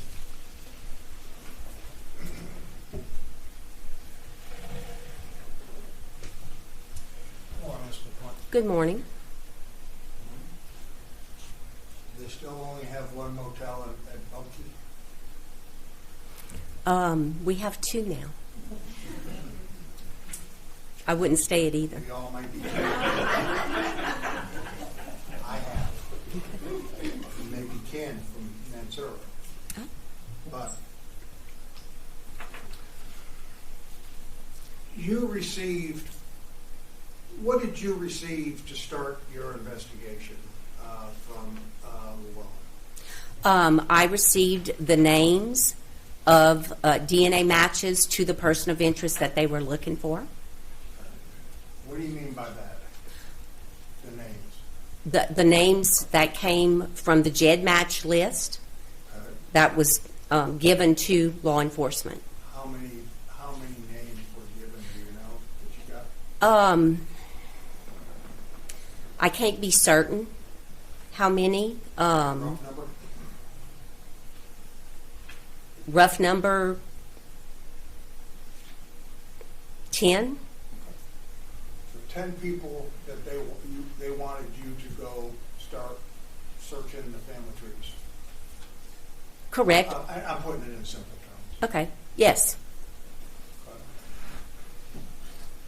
And those 10 individuals, were they separate DNA profiles, or do they have to be?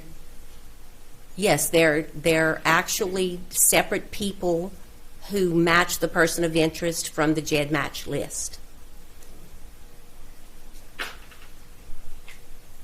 And were any of those people, those 10 people, did Foreman's name come up?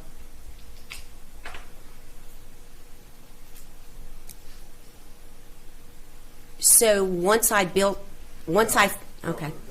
Okay. Jumping ahead, we're going to get there. Okay, okay, But you said you received 10. okay. You asking me? Yeah, Excuse some me. 10 names. Okay. Was Foreman name part of the 10? A surname of Foreman? No, sir. But you had DNA? We had DNA matches to the person of interest. Yes. We had the names. Yes, sir. You don't know how or where they got those names and matches from? Yes, sir. Those names came from the list that. Yeah, but I'm talking about how they determined those names and DNA. You don't know anything about the facility that gave them that information off around. I do know that's where it came from. Yeah, but you Okay. don't know how they did it or what. No, sir. That wasn't. And that's my point. Okay. You weren't involved in that. No, sir. I was not involved in that.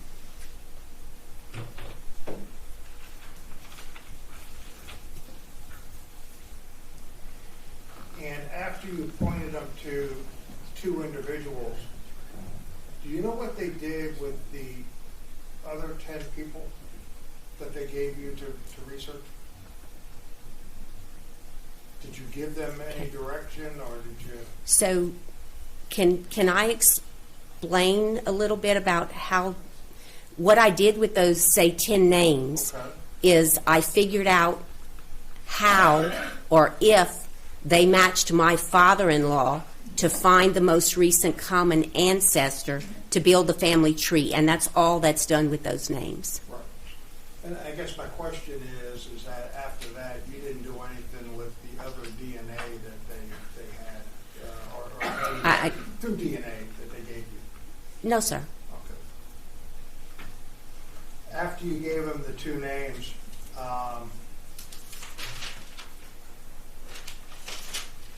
you didn't do anything else with this case? You didn't have any other involvement with this case after you gave them, you did your work? I did my work. And when did you finish that? About 2001? Yes, sir. That was in April of 2001. Do you know when in April? Rough date? Was it the end of April? Beginning of April. Thank you very much. You're welcome. That's when. First thing, was it 2001 or 2021? 2021. Okay, yeah. That was my mistake. Okay. That's okay, I just want to make sure it's clear for the record. Okay. Okay. Sure. And also, you mentioned the word and you keep saying the word match. Yes, okay, sure. Okay, those are not, we're not matching people, are we? You're actually getting relationships. Correct. Okay, and so it's kind of like my kids used to play a game where they'd hide something, and you'd say cold, you get warmer, you get hot, and that's pretty much what you're doing with the DNA. With the DNA and the talking the family tree is, you start following it until you get warmer and warmer and warmer, and then you got a direction to point it. Is that correct? That is correct. Okay, I'll pass it. May this lady be excused. Please go. You're excused. Thank you, ma'am. Thank you. Next, please. Just, can we approach? No.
Ladies and gentlemen, we're going to rest for lunch, and this one's going to be a long one. We're going to ask you to return back at 1:30.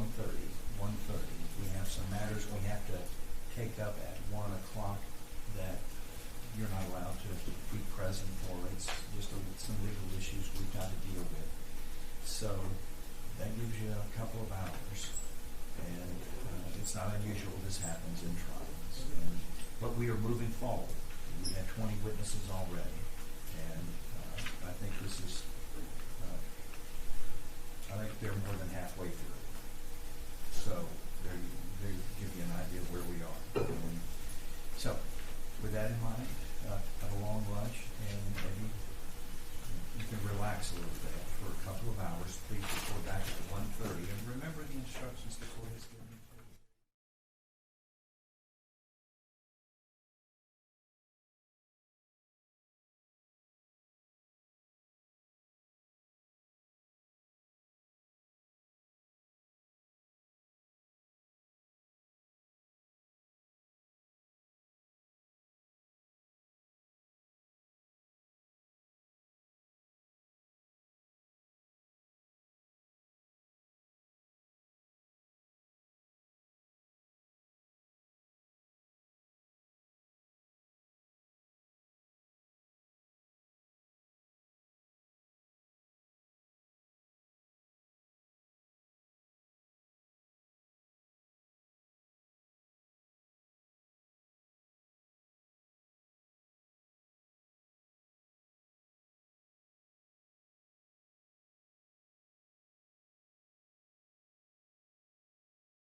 I'm reading. I can't use my key, Judge.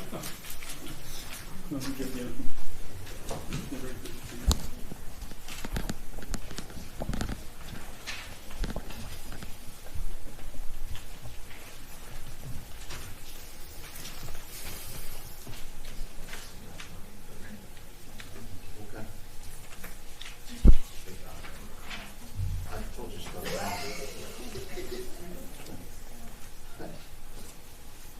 It's okay the first 20 times.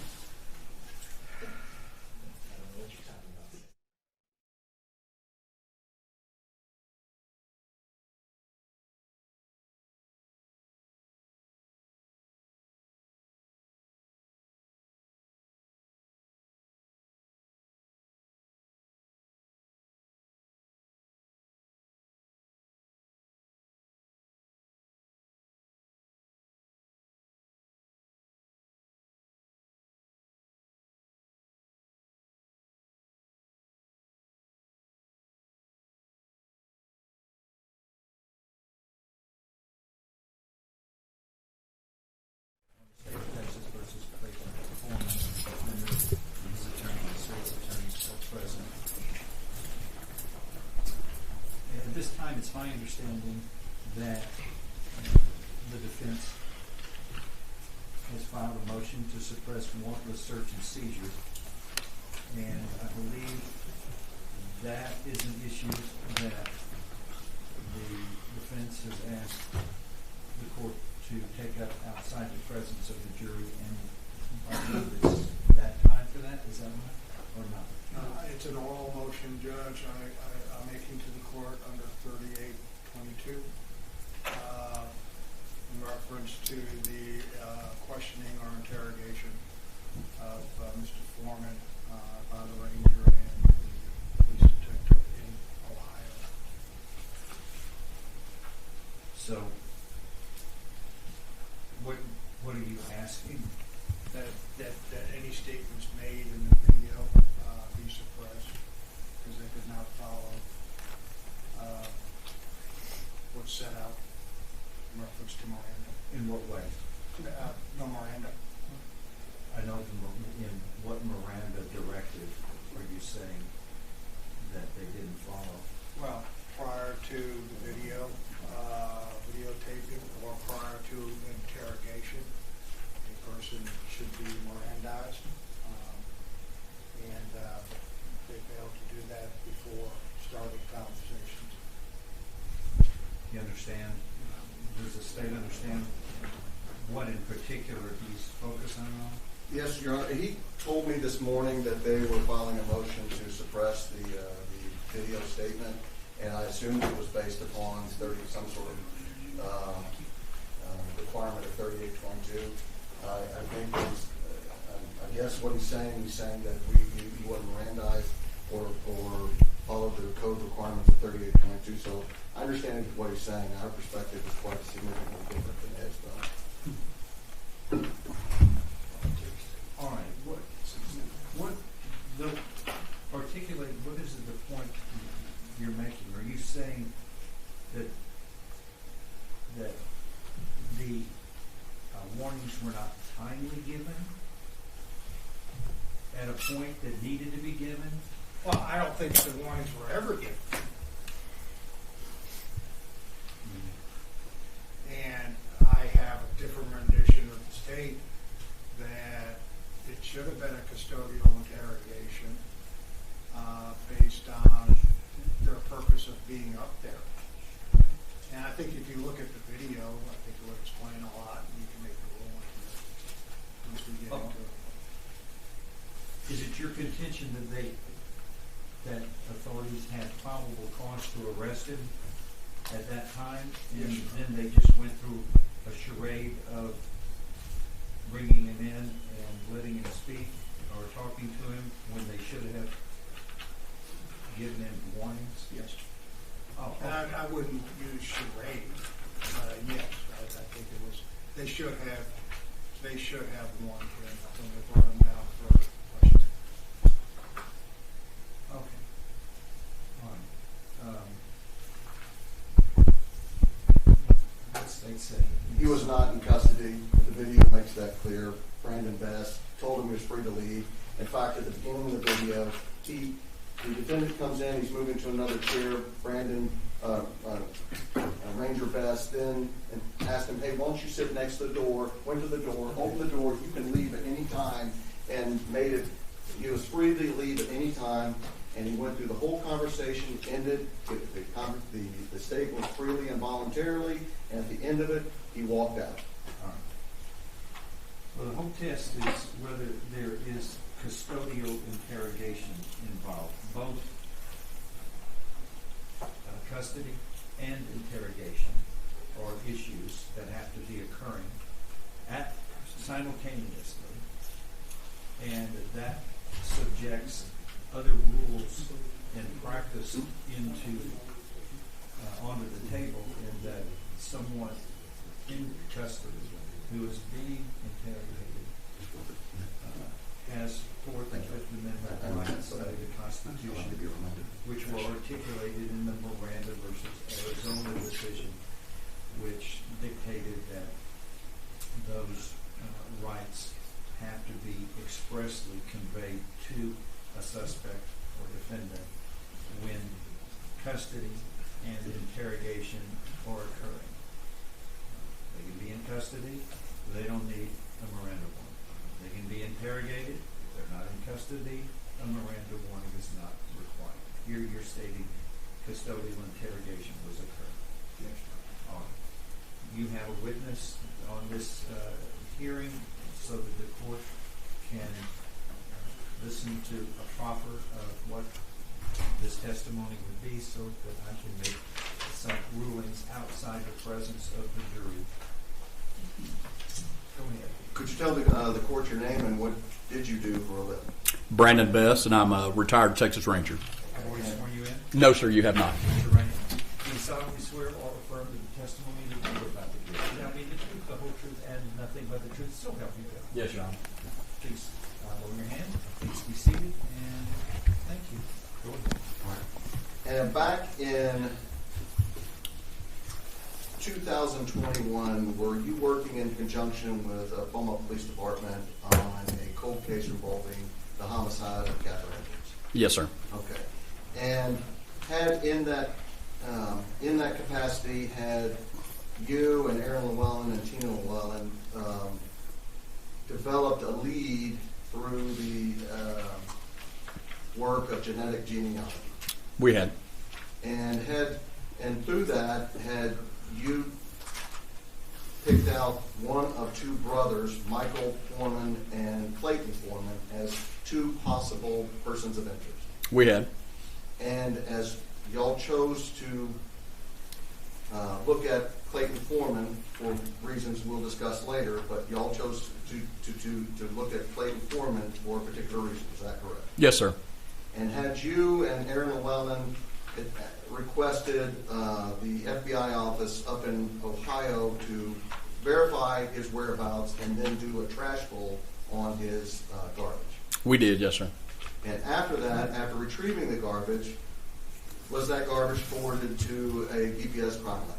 Yes, sir. And as of April 28th of 21, had you received that result of that trash pull and analysis in comparison of the DNA that was pulled from that trash pull and DNA that was recovered from the scene of Catherine Edwards? I believe so, yes. And at that time, did you have reason to believe that that Clayton Foreman was a suspect now in the homicide of Catherine Edwards? We did. And did you, the day after discovering that, did you and Aaron Llewellyn go up to Ohio and to visit with, your intention was to meet and visit with the defendant Clayton Foreman? Yes, sir. How did you make that happen? Travel, the Jefferson County Sheriff's Office provided transportation to us to get to Ohio. Aaron, Detective Llewellyn, had indeed worked through his FBI counterparts and the Clark County Sheriff's Office there to have surveillance done on the residence that we believe that Mr. Foreman lived, as well as to collect discarded trash at Mr. Foreman's residence. Okay, and did you, after after recovering the trash and getting the results from that DNA in the trash, did you and Detective Llewellyn go up to Ohio to visit with the defendant? We did. Okay. Had you previously, how did you arrange for the defendant to come to meet? We worked through, and I'm not sure if he was an FBI task force officer like Aaron Llewellyn was, but Aaron had worked with Detective Clark. I may have that name wrong, I'm sorry. He'd worked with the detective there at the sheriff's office to go out and to request that Mr. Foreman come to the sheriff's office of his own free will and accord to speak with authorities who were there. Okay. And did that occur? It did. Okay. Do you see the person you talked with? Was that on, you recall what date that was? I believe that was April the 29th. Yes. Yes, sir. Of 2021? Yes, sir. And do you see the person you talked with on April 29th of 2021 in the courtroom here today? I do. Could you please point to him and identify what he's wearing? That's Mr. Foreman with a gray long sleeve shirt and khaki pants. Your Honor, please let the record reflect that the witness has identified the defendant. Yes, it will. All right. And you know how he got to the station? I believe the detective gave him a ride. Okay. All right. And when he arrived, was he in handcuffs or was he in custody in any way, shape, or fashion? No, sir. Okay. Had he ever been informed that he was under arrest or in any way? No, sir, not at all. Was he informed that he was charged with anything? No, sir, not at all. In fact, at the time when he arrived at your place, did he even know what he was coming to talk to you about? I don't believe so. At least he didn't acknowledge any reason that that he thought he was there for anyway. Okay. And did y'all were y'all given access to a room to interview him at? We were. Okay. And was that interview recorded? I believe there are two different recordings of that room, or two different camera angles at least inside that room. Yes, sir. Okay. Your Honor, may I approach the witness? Yes. I'm going to hand you what's been marked as stage 116 and ask if you recognize the drive that's attached to that card. Yes, sir. Okay. Previous meeting with you, did you have a chance to watch the video on this drive? I did, yes. Okay. And was that the video that you and Detective Llewellyn and the defendant, Clayton Foreman, spoke in? Yes, sir. Was it a fair and accurate rendition of what occurred on April 29th of 2021? Sometimes hard to hear, but yes, sir. Okay. All right. For purposes of this hearing, Your Honor, I'm on tender stage 116. For this hearing? For this the hearing. purpose of the hearing. Yes. Any objection? Just for this hearing, I have no objection. All right. Will be admitted exclusively for the purpose of this hearing for the court to make determinations necessary under law for its admissibility. All right. Permission to start publishing it to the court, Your Honor? Go ahead.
I notice the defendant is not in handcuffs Yes, sir.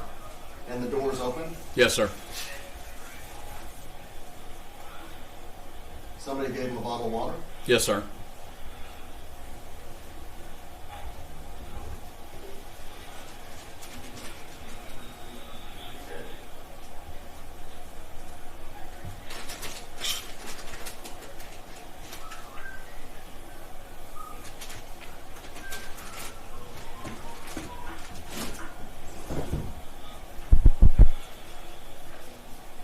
He had his phone. Yes, sir. If a person was under arrest, would that have been removed? Absolutely.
We're giving you that shot to tell us your side. But if you want to not talk and if you want an attorney, we're good with that too. And that's up to you though. Understand? That's the route I'll take. You have to tell me completely what route you're going to take. I'm getting an attorney. You want an attorney? Just okay. Well, that's all we got then. We're going to let you walk out of the door just like we told you. I'll help you and get you back to these guys and get you going. Do you have any questions for us? No, sir. You sure? Yeah. Okay. We'll, my watch doesn't work. Do you have you have all your stuff? 406. 406. Is that what time you have? Yes, sir.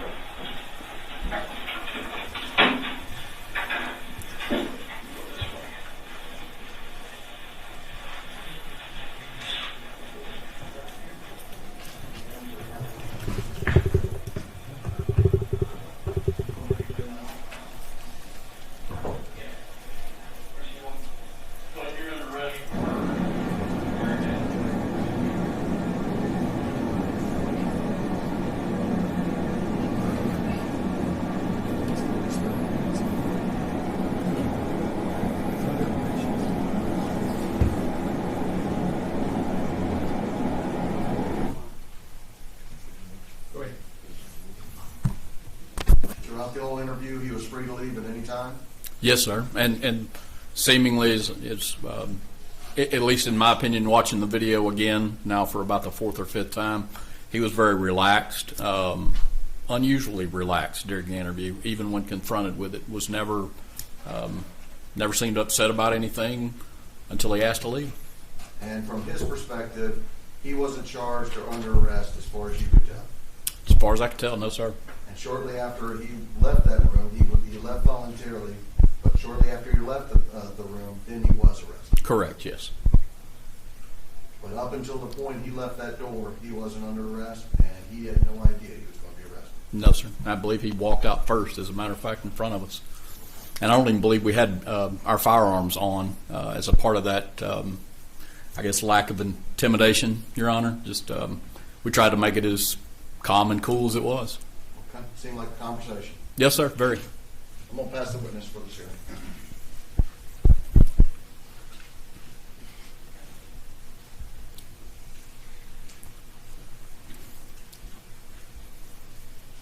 Ranger, this occurred on April 29th of 2021, correct? Yes, sir. Prior to that date, on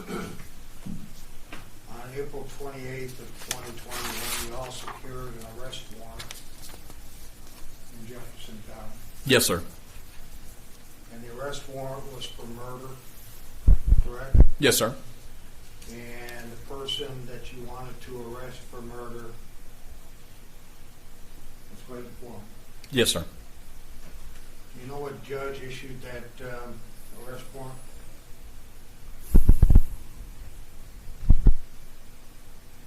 By chance? I don't know, sir. I can't remember. But it was a judge. Say again? It was a judge. Yes, sir. You, as probable cause affidavit. Yes, sir.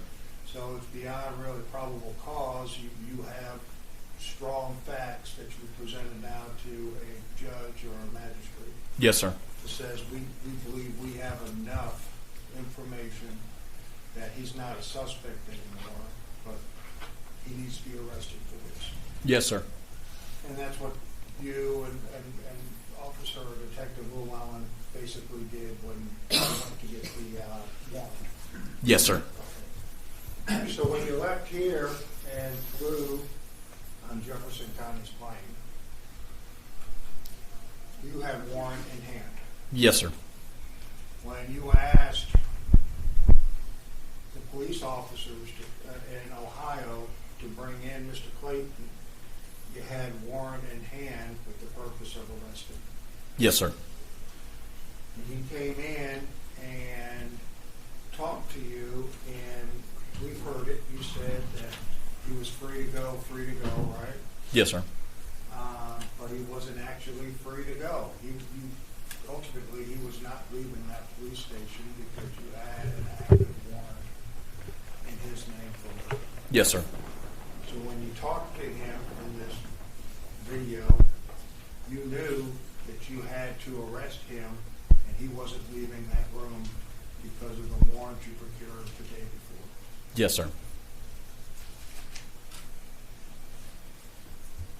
Nothing further.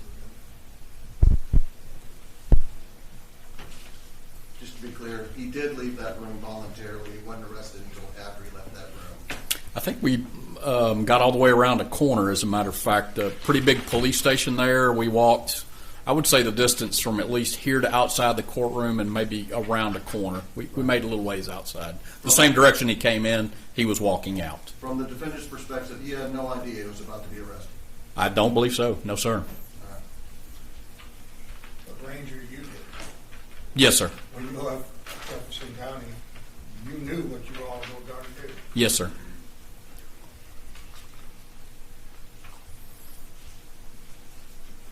Nothing further this witness, Your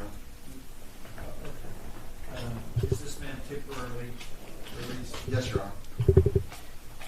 Your excuse, sir. Thank you, Judge.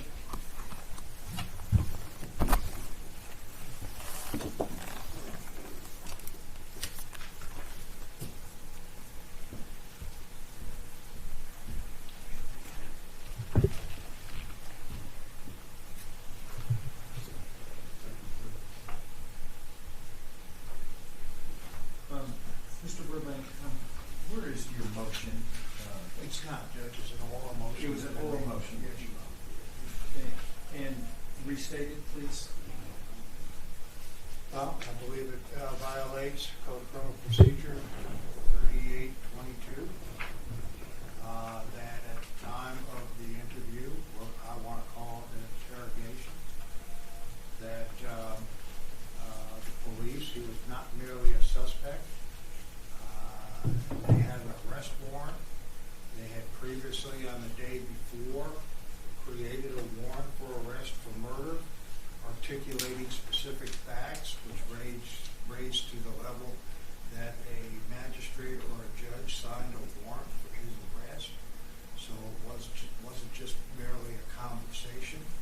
This is basically what I would categorize as a backdoor way of getting someone to testify when they know in real life that they wouldn't be able to question him if they walked in and said, hey, you are a suspect in a murder and we need to read you your rights, which are usually the case, especially in videos, because it went beyond, or at that point was beyond just mere suspicion or for investigative purposes. They had already had the warrant issued and he wasn't free to leave.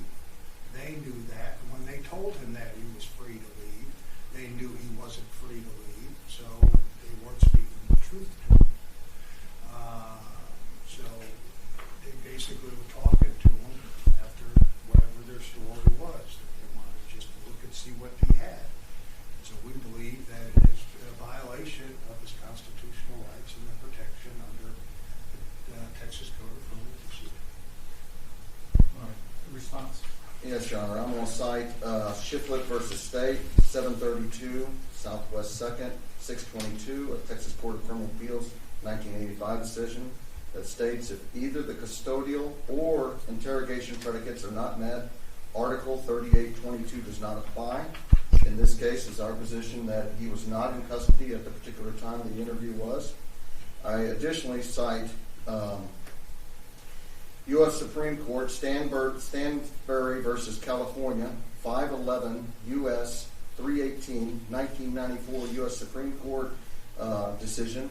A person is in, quote, custody only if a reasonable person would believe that she has been deprived of her freedom to a degree associated with formal arrest. So the perception of custody is from the perspective of the defendant. Additionally, I'd like to cite Court of Criminal Appeals decision 625 Southwest 3rd 162 Texas Court of Criminal Appeals delivered June 30th 2021. The officer's knowledge of probable cause must be manifested to the suspect, and custody is established only if the manifestation of probable cause combined with other circumstances would lead a reasonable person to believe she is under arrest, under restraint to a degree associated with an arrest. The evidence is irrefutable that from the perspective of the defendant, he wasn't under arrest. He was free to go at any particular time. At the end, he did choose to leave, and subsequent to that, he was arrested. The mindset of the police officer is irrelevant to that sort of determination. Anything else? Well, I would just add, finally, it is relevant if they know what they were going to do and spoke untruth to a defendant trying to get them to talk and to interrogate him. As in this part saying he was free to go when you heard from the ranger right there that he wasn't leaving at the time they had an arrest warrant. The U.S. Supreme Court and the Court of Criminal Appeals disagrees with Mr. Burbank's rendition of the law, Your Honor. All right. Let's figure this out, what the law really says. And statements made by individuals who were suspects or not suspects, but who, or people who may be involved in an investigation.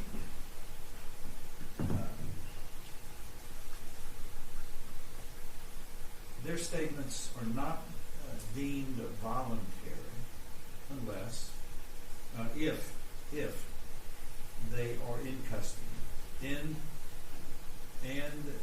they are being interrogated, and the warnings that we call them Miranda warnings, but they're articulated in Article 38.22 of the Texas Code of Criminal Procedure. Those two factors, custody and interrogation, must be present for the warnings to be required, or statements are not admissible by the people who are giving those statements. They are deemed involuntary. All right, there's not a debate that there's an interrogation. That's not a debate. It becomes whether it's custodial or not. And what constitutes custody? It's been made very clear by the Supreme Court in the United States, as well as the Texas Court of Criminal Appeals, which is our highest criminal court, appeals court in this land. There are 4 situations that the courts have all stated might constitute custody. And they also stated numerous times that this is not necessarily the limits of what may constitute custody, because all of these situations are circumstance-based, and the courts have been wise enough to know that future circumstances may require additional categories of what may constitute custody or may not constitute custody. But these are the four basic ones that we're dealing with as of this time in our law. One, when a suspect is physically deprived of his freedom of action in any significant way.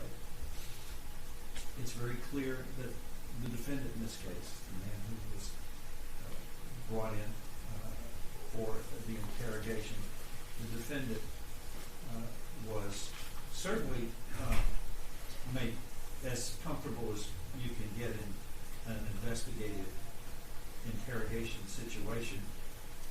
The officers, the two officials speaking with him were cordial, polite, straightforward, and told him that he was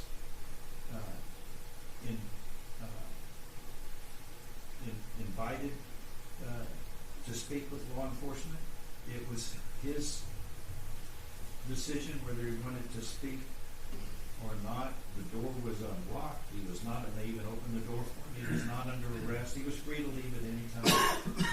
And they asked if he would voluntarily speak with him, and he did. He expressed a voluntary,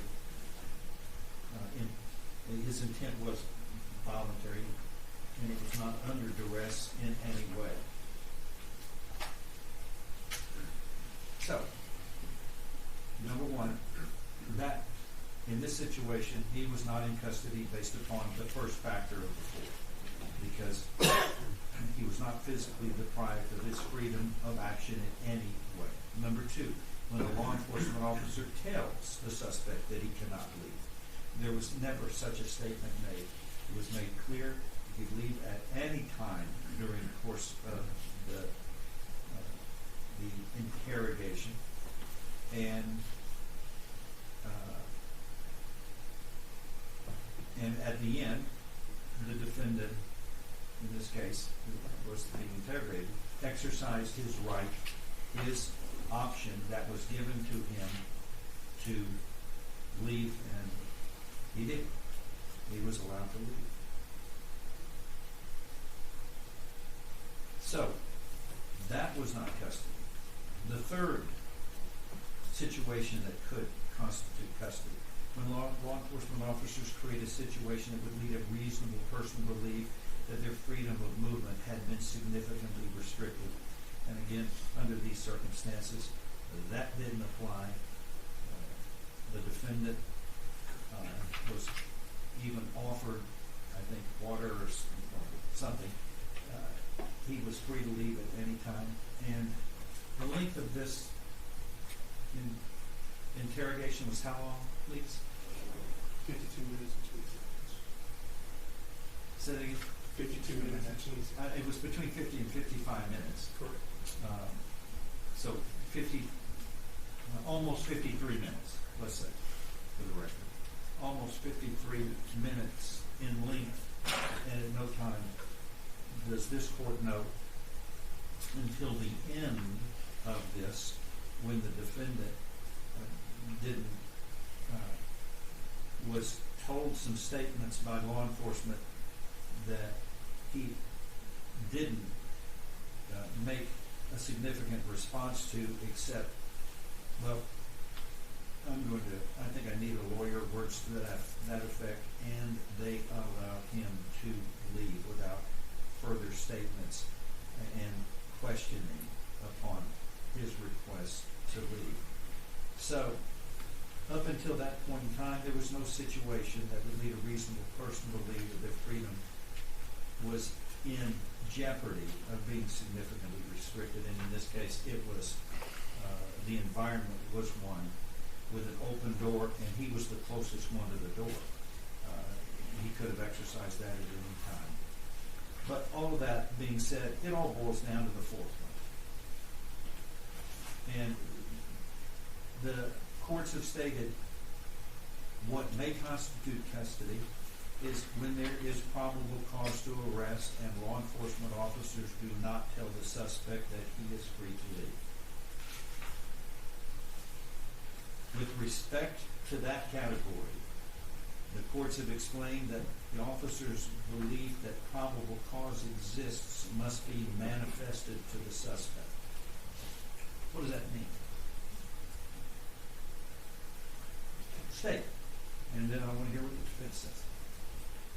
If they were going to make it clear to him that he was under arrest or unfree to leave, and they repeatedly throughout that interview told him he was free to leave at any time. And if they had to manifest the probable cause, that's when they tell him why he's under arrest and then he's not free to leave, then that would be manifesting it, at least from my perspective. They did not do that. That's none of the requirements of 4 have been met.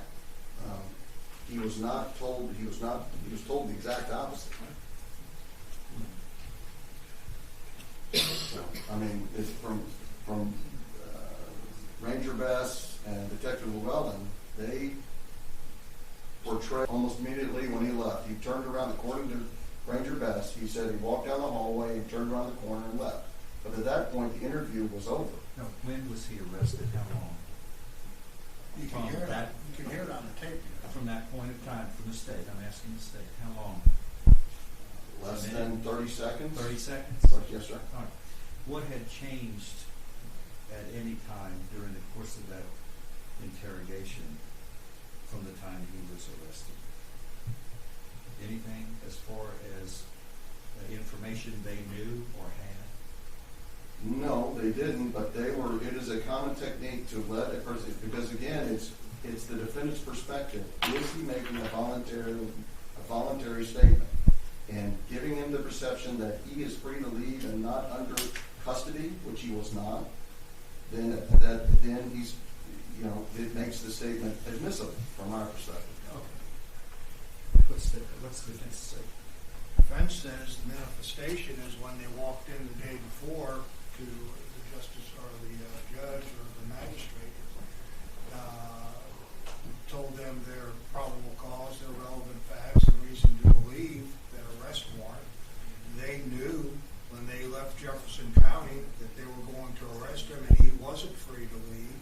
That's the manifestation when he walked into the into the interrogation room, when they knew that he wasn't free to leave, but then told him yes, which was a complete lie, that he was, in order to get him to talk. Because he wasn't free to leave, and if you listen to the very end of it, he didn't even make that door before you could hear someone in the background saying, "You're under arrest for murder." And you also heard it from the ranger that says, yes, we had the warrant, we knew he wasn't, and he wasn't leaving that police department. That's the defense's manifestation. Any further response from the state? The purpose of requiring 3822 is to make sure that the statements are voluntary and honest. And this occurred here. That's the reason why the U.S. Supreme Court and the Court of Criminal Appeals have stated, at least the ones I've quoted, is that it has to be from the perspective of the defendant. What did he reasonably believe? And everything that was portrayed on there is he would have been reasoned to believe that he was free to leave. It's in law. What you're saying is free to leave the interrogation does not require any additional time limit, time period once he leaves the room. I do agree with that. Because it's all geared towards making whatever that particular suspect says is voluntary. That's the goal. And in this case it was. And they did arrest him, but the perspective of law enforcement, when they interrogate people all the time, as the court well knows, is they are allowed to lie to suspects about different things to get information. And this was totally appropriate, use of their time and techniques. What were I didn't hear very many lies on this interrogation. Well, I was responding to Mr. Burbank. The only one he's saying they lied by not telling him he was under arrest and free to leave. Albeit they did not tell him he was going to be under arrest, but at that stage he was not under arrest. But he wasn't free to leave, Judge, because there was a warrant out for his arrest, and the court well knows if you have a warrant and you're with next to a police officer, he has to place you in custody and under arrest. Again, from the perspective of the defendant, he was free to leave and did in fact leave. He left that room, and everything he said before then was voluntary. Under false pretenses. Once again, this is the most important prong on this whole issue because it all circles around this. Is when there is probable cause to arrest and law enforcement officers do not tell the suspect that he is free to leave. You're not doubting that there's not a controversy that there was probable cause to arrest him. They had a warrant in there. Then the question then is this part, that he is free to leave. Are you saying that the fact that he was able to leave and go 10 feet and get arrested, that takes care of that problem? Yes. Why? Because the fourth situation you're referring to is the officer's knowledge of probable cause must be manifested to the suspect, and custody is established only if the manifestation of probable cause combined with other circumstances would lead a reasonable person to believe she is under arrest. They did not manifest to him or tell him that he of the probable cause, and the other circumstances did not lead him to believe he was under arrest at the time he's giving his statement. Okay. And that's the important time. Explain this to me. With regard to the fourth, and this is from State versus Ortiz, who's a 2012 decision that cites this. With regard to the fourth category, we explain that the officer's belief that probable cause exists must be manifested to the suspect. Quotes. What do you take that to mean? Manifested to the suspect. Made known. That is how I interpret. They tell him that he's been charged or he's going to be arrested with murder, or and I don't. But it's just one part of the prong, and the other circumstances would lead a reasonable person to believe he or she is under restraint. None of that occurred prior to him walking out of that room. Okay, this once again, that the officer's belief of probable cause exists must be manifested to the suspect. You're saying that's the point of time when probable cause becomes known to the suspect and he subjectively understands that he is under arrest. Which you say was not expressed to him until after he left the door. After he left.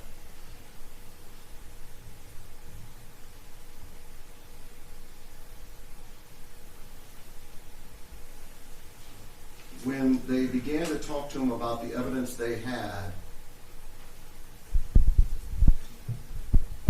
that is part of what their original probable cause, but that is only part of it. He is allowed to, it is, if they manifested it to it, it is the state's position that they would have had to explain to him that you're being arrested in some form or fashion, or meaning the same thing, that you're being arrested for the murder of Catherine Edwards. Just stating that that his semen was in Catherine or on the comforter, I would argue is not enough, and certainly not enough alone. It would, even if we accepted that as a true manifestation of the probable cause, it would have to be in conjunction with there were other circumstances which would lead him at that time, prior to him walking out that door, that he was restrained or under arrest. Nothing occurred which would trigger that. He walked out, they offered him, you're free to leave, and he walked out that door. After he left the door, him being arrested is, from the state's perspective, irrelevant to the consideration of whether or not his statement's voluntary and does or does not comply with 3822. Okay. Once again, the authorities say he's free to leave, but he wasn't going farther than a few feet. door. Isn't that correct? Isn't that correct? Yes, I mean, to a certain level, but from our perspective, and what we believe we've cited, the law we've cited, is from his perspective, not the law enforcement. What they think's about to happen doesn't matter in the perspective of whether or not 3822 applies. Anything else from the defense? No, Your Honor. All right. Here's what's going to happen. We're going to have to recess Yes, sir. because the court, when this pops up, the rules say that the court has to manifest its decision into a written set of orders, its findings and its decision. And we really can't go farther until that is done, which I'm going to do. But it's not going to get done this afternoon before we need to leave.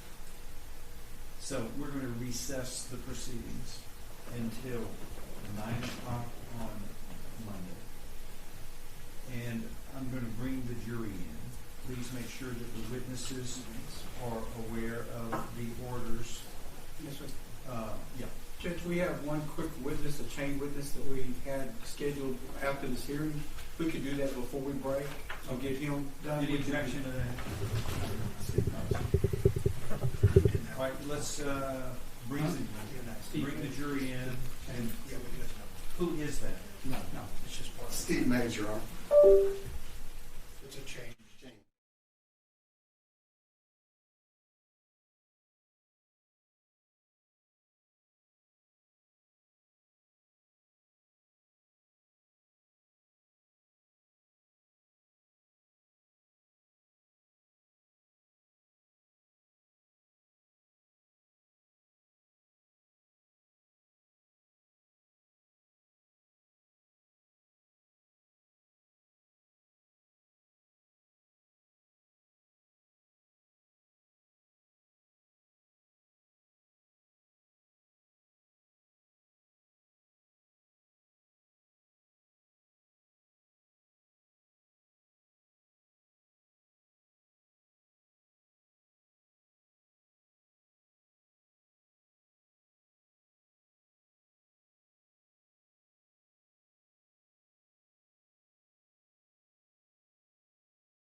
Call Steve Mays.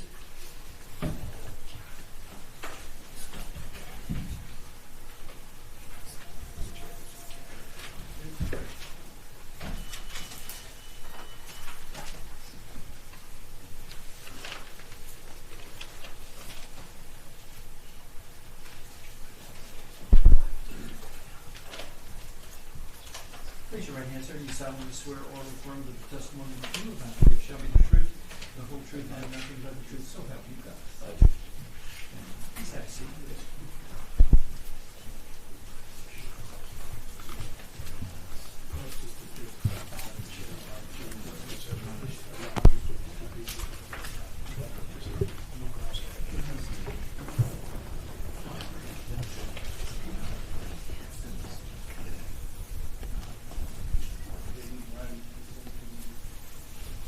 State your name for the record, please.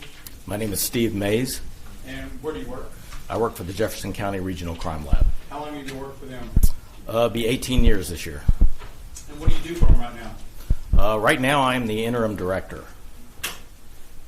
Back in 2023, were you employed with the Jefferson County Regional Crime Laboratory? I was, yes.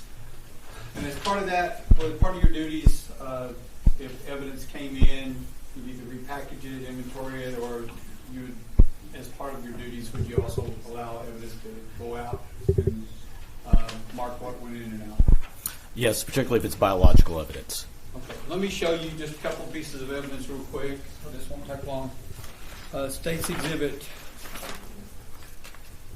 33C, and I don't think there's an inside.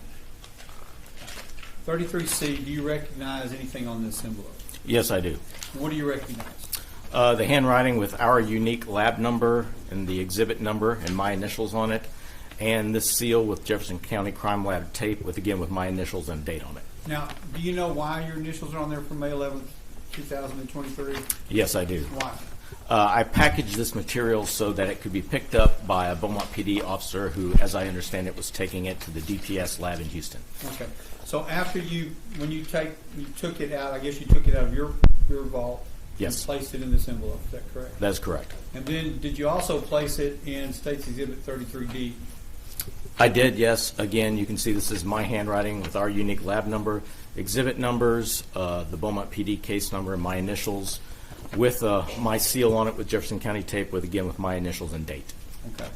And so you sealed it inside of this envelope in 33D, is that correct? That's correct. And somebody picked it up personally from your laboratory? That's correct. Okay. So let's look at it. 35. Do you recognize State's Exhibit 35? Yes, I do. And what's in State's Exhibit 35? Let's do that. Here. This is packaging that says it is the fingernail scrapings. Okay. In this case. And then did you place those inside of State's Exhibit 35? Yes, I did. And what was the purpose of putting it in State's Exhibit 35? Again, this is packaging it in a way that DPS Crime Lab kind of prefers things to be packaged so it could be submitted to them. And I think that's the only thing you did in this one. So once this is sealed up, was this made ready for somebody to pick up? Yes, it was. And so you did not have anything to do with it after that, did you? That's correct. I did not. And just for record purposes, State's Exhibit 33, what was contained in State's Exhibit 33? This would be some material that came out of the sexual assault kit. It would be I believe, the anal and vaginal swabs from that kit. Okay, thank you, sir. How fast would it go? No questions, Mr. Mays. Ms. Mays, be excused. Please do. You are excused, sir. Thank you. Next. That's it, Judge, except for what you want to do. All right. What do I want to do? You told us after this witness you wanted to break, so. Okay, we're going to break. We've actually, there's no more witnesses here for the day, and we're going to ask you to please return back at 9 o'clock on Monday. Please remember the instructions that have been given to you, and have a nice weekend. Thank you. Take your jury tags off and either place it right here or put it in that box. We'll reissue it Monday. Okay.